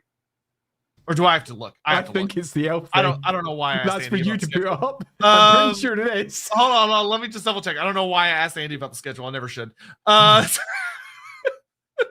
So yes. So this Wednesday, Vera and Lindsay will be joining us once again because, as promised in the episode, we reached a threshold. So we're going to be fleshing out Estrueth, the Lord of Hunger, the God of Famine and Drought, which is going to be really exciting because that one is weird. It's a weird god. I will say, I will check in with Lindsay to make sure she's free on the Wednesday because I know she's rather busy this week. Cool. So it might just should be that, but I will put the caveats in just in case she goes, actually, I'm out till 11 p.m. that evening. And I'm like, oops. Okay, so, somebody will be here to talk about Estrueth, the Lord of Hunger. I don't know who, but somebody will be here. So that should be a really good time. We had a blast when we did Eldrazor, so Estrueth will likely be just as fun. Though probably a little more depressing, because Estrueth is not a god of happy things. But beyond that, this Friday, obviously you've got LAWhammer. LAWhammer's off this week. Not on Friday. We had a big discussion behind the scenes. We have a summit for the Rookery, actually, where we're all getting together and doing some funny things. Mark's come all the way over from the US. That's exciting. Yeah, we have things to do at this end because there is shit on the horizon, and we intend to mop it up. Great. I don't know what that means, and that's a disgusting mental image, but cool. It is indeed. So is that you're streaming Friday? But we will be, so we're not doing anything on the Friday, streaming out live, although there's very possibly going to be an episode going up anyway. It depends on what we do behind the scenes. But on the Saturday, we are definitely going. Okay, so For the Rookery. Rookery on Saturday, and it sounds like Yes. it's going to be a big one. So make sure you show up for that on the Rookery Publications YouTube and Twitch channel. And then we will be on the LAWhammer channel next week and the Lorebeards channel for the Fey Enchantress. Fey Enchantress. And that also means Andy has to put up the poll this time. Yeah, I've got to put up the poll. No, there's no poll for the next one because it's on your channel. We know what it is. It's damn it. Yeah, you're right. Oh, I love you, Soros. You mean I don't need to put up a poll this week? Andy's dodged like the last 3 polls, and I don't understand how it keeps happening, but it keeps happening. This man keeps fucking dodging work. It's amazing. As far as Lorebeard stuff goes, oh no, I just You're actually missing remembered. one. Yes. So actually, I missed 2. So this Saturday, there's also a bonus stream in the morning. Same time as this stream, but in the morning, where to explain what it is, because a lot of people seem to be kind of a little confused about what it is. Basically, we're going to be allowing everyone that's showing up for the streams to revisit topics that we've touched on throughout the last 2.5 years of Lorebeards. So if there's ever been like something we've talked about on Lorebeards that you found particularly controversial, particularly stupid, or you loved and you want us to dive more into, or if there's something that we talked about but you think we missed an element of it, this is an episode where we are revisiting all prior topics. And it could be in literally anything we've covered on the show. It can even be something we technically haven't. So it could be whatever you want. You can kind of think of it as an Ask Us Anything, but it's got a little bit of a theme. But it's basically an Ask Us Anything. So that's this Saturday. The following Saturday, we will make sure I don't need to bring the Chaos God tier list up, do I? Just in case anybody's going to try and relitigate that one. Because it's not happening. It's finished. Yeah, there's no tier lists will be returning. They are done and dusted. People are already bringing it up too. Look at that. Revisiting it. It is not that kind of revisit. Good God. The following Saturday, I am working on getting the setup, but I'll go ahead and tell y'all what it is. The following Saturday, we are going to do an episode where we're going to cover submissions. So if you have a piece of headcanon or a piece of fanon, or like you have an interpretation that you'd love to pitch to us, and like, do we think it's cool or dumb? We're going to have that allowed. I'm working on, you'll be able to submit like on a Google Doc page, essentially. There will be certain restrictions, and there will, because we only have so much time, because it's like a 3-hour hard cutoff. And there will be, you'll see. We'll leave it at that. It'll go up next Saturday. This Thursday, there is also another. God, this week's busy. There's another bonus episode of Lorebeards. I'm still getting the time narrowed down, but it's going to be later in the day. And I am going to be. Andy won't be there, but I am going to be doing Great, yeah. I'm going to be doing episode Lorebeards with a new special guest.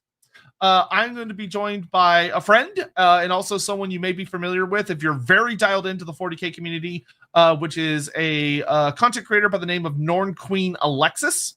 And we're going to be talking about how the rules of Warhammer Fantasy and 40K, how well do they reflect the lore, and what have been the problems, the massive problems, and sometimes the goods.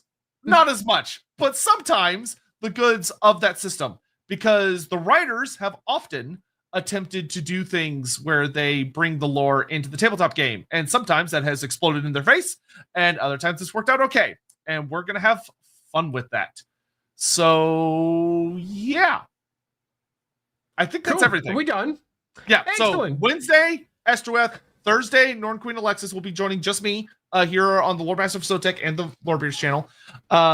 Saturday revisits, and then Rookery, followed by Rookery, which will raid into the Rookery. So you just got to show up for that one and then just follow along. Yeah, super easy. And then Sunday, Fey Enchantress. Oh boy! All right, what a week! What a week! That's it for today. We hope you all had a super good time. Learned a lot about the Norse Dwarfs. Felt pretty happy about that one. And we will see you all Wednesday. Later. Bye-bye. Bye.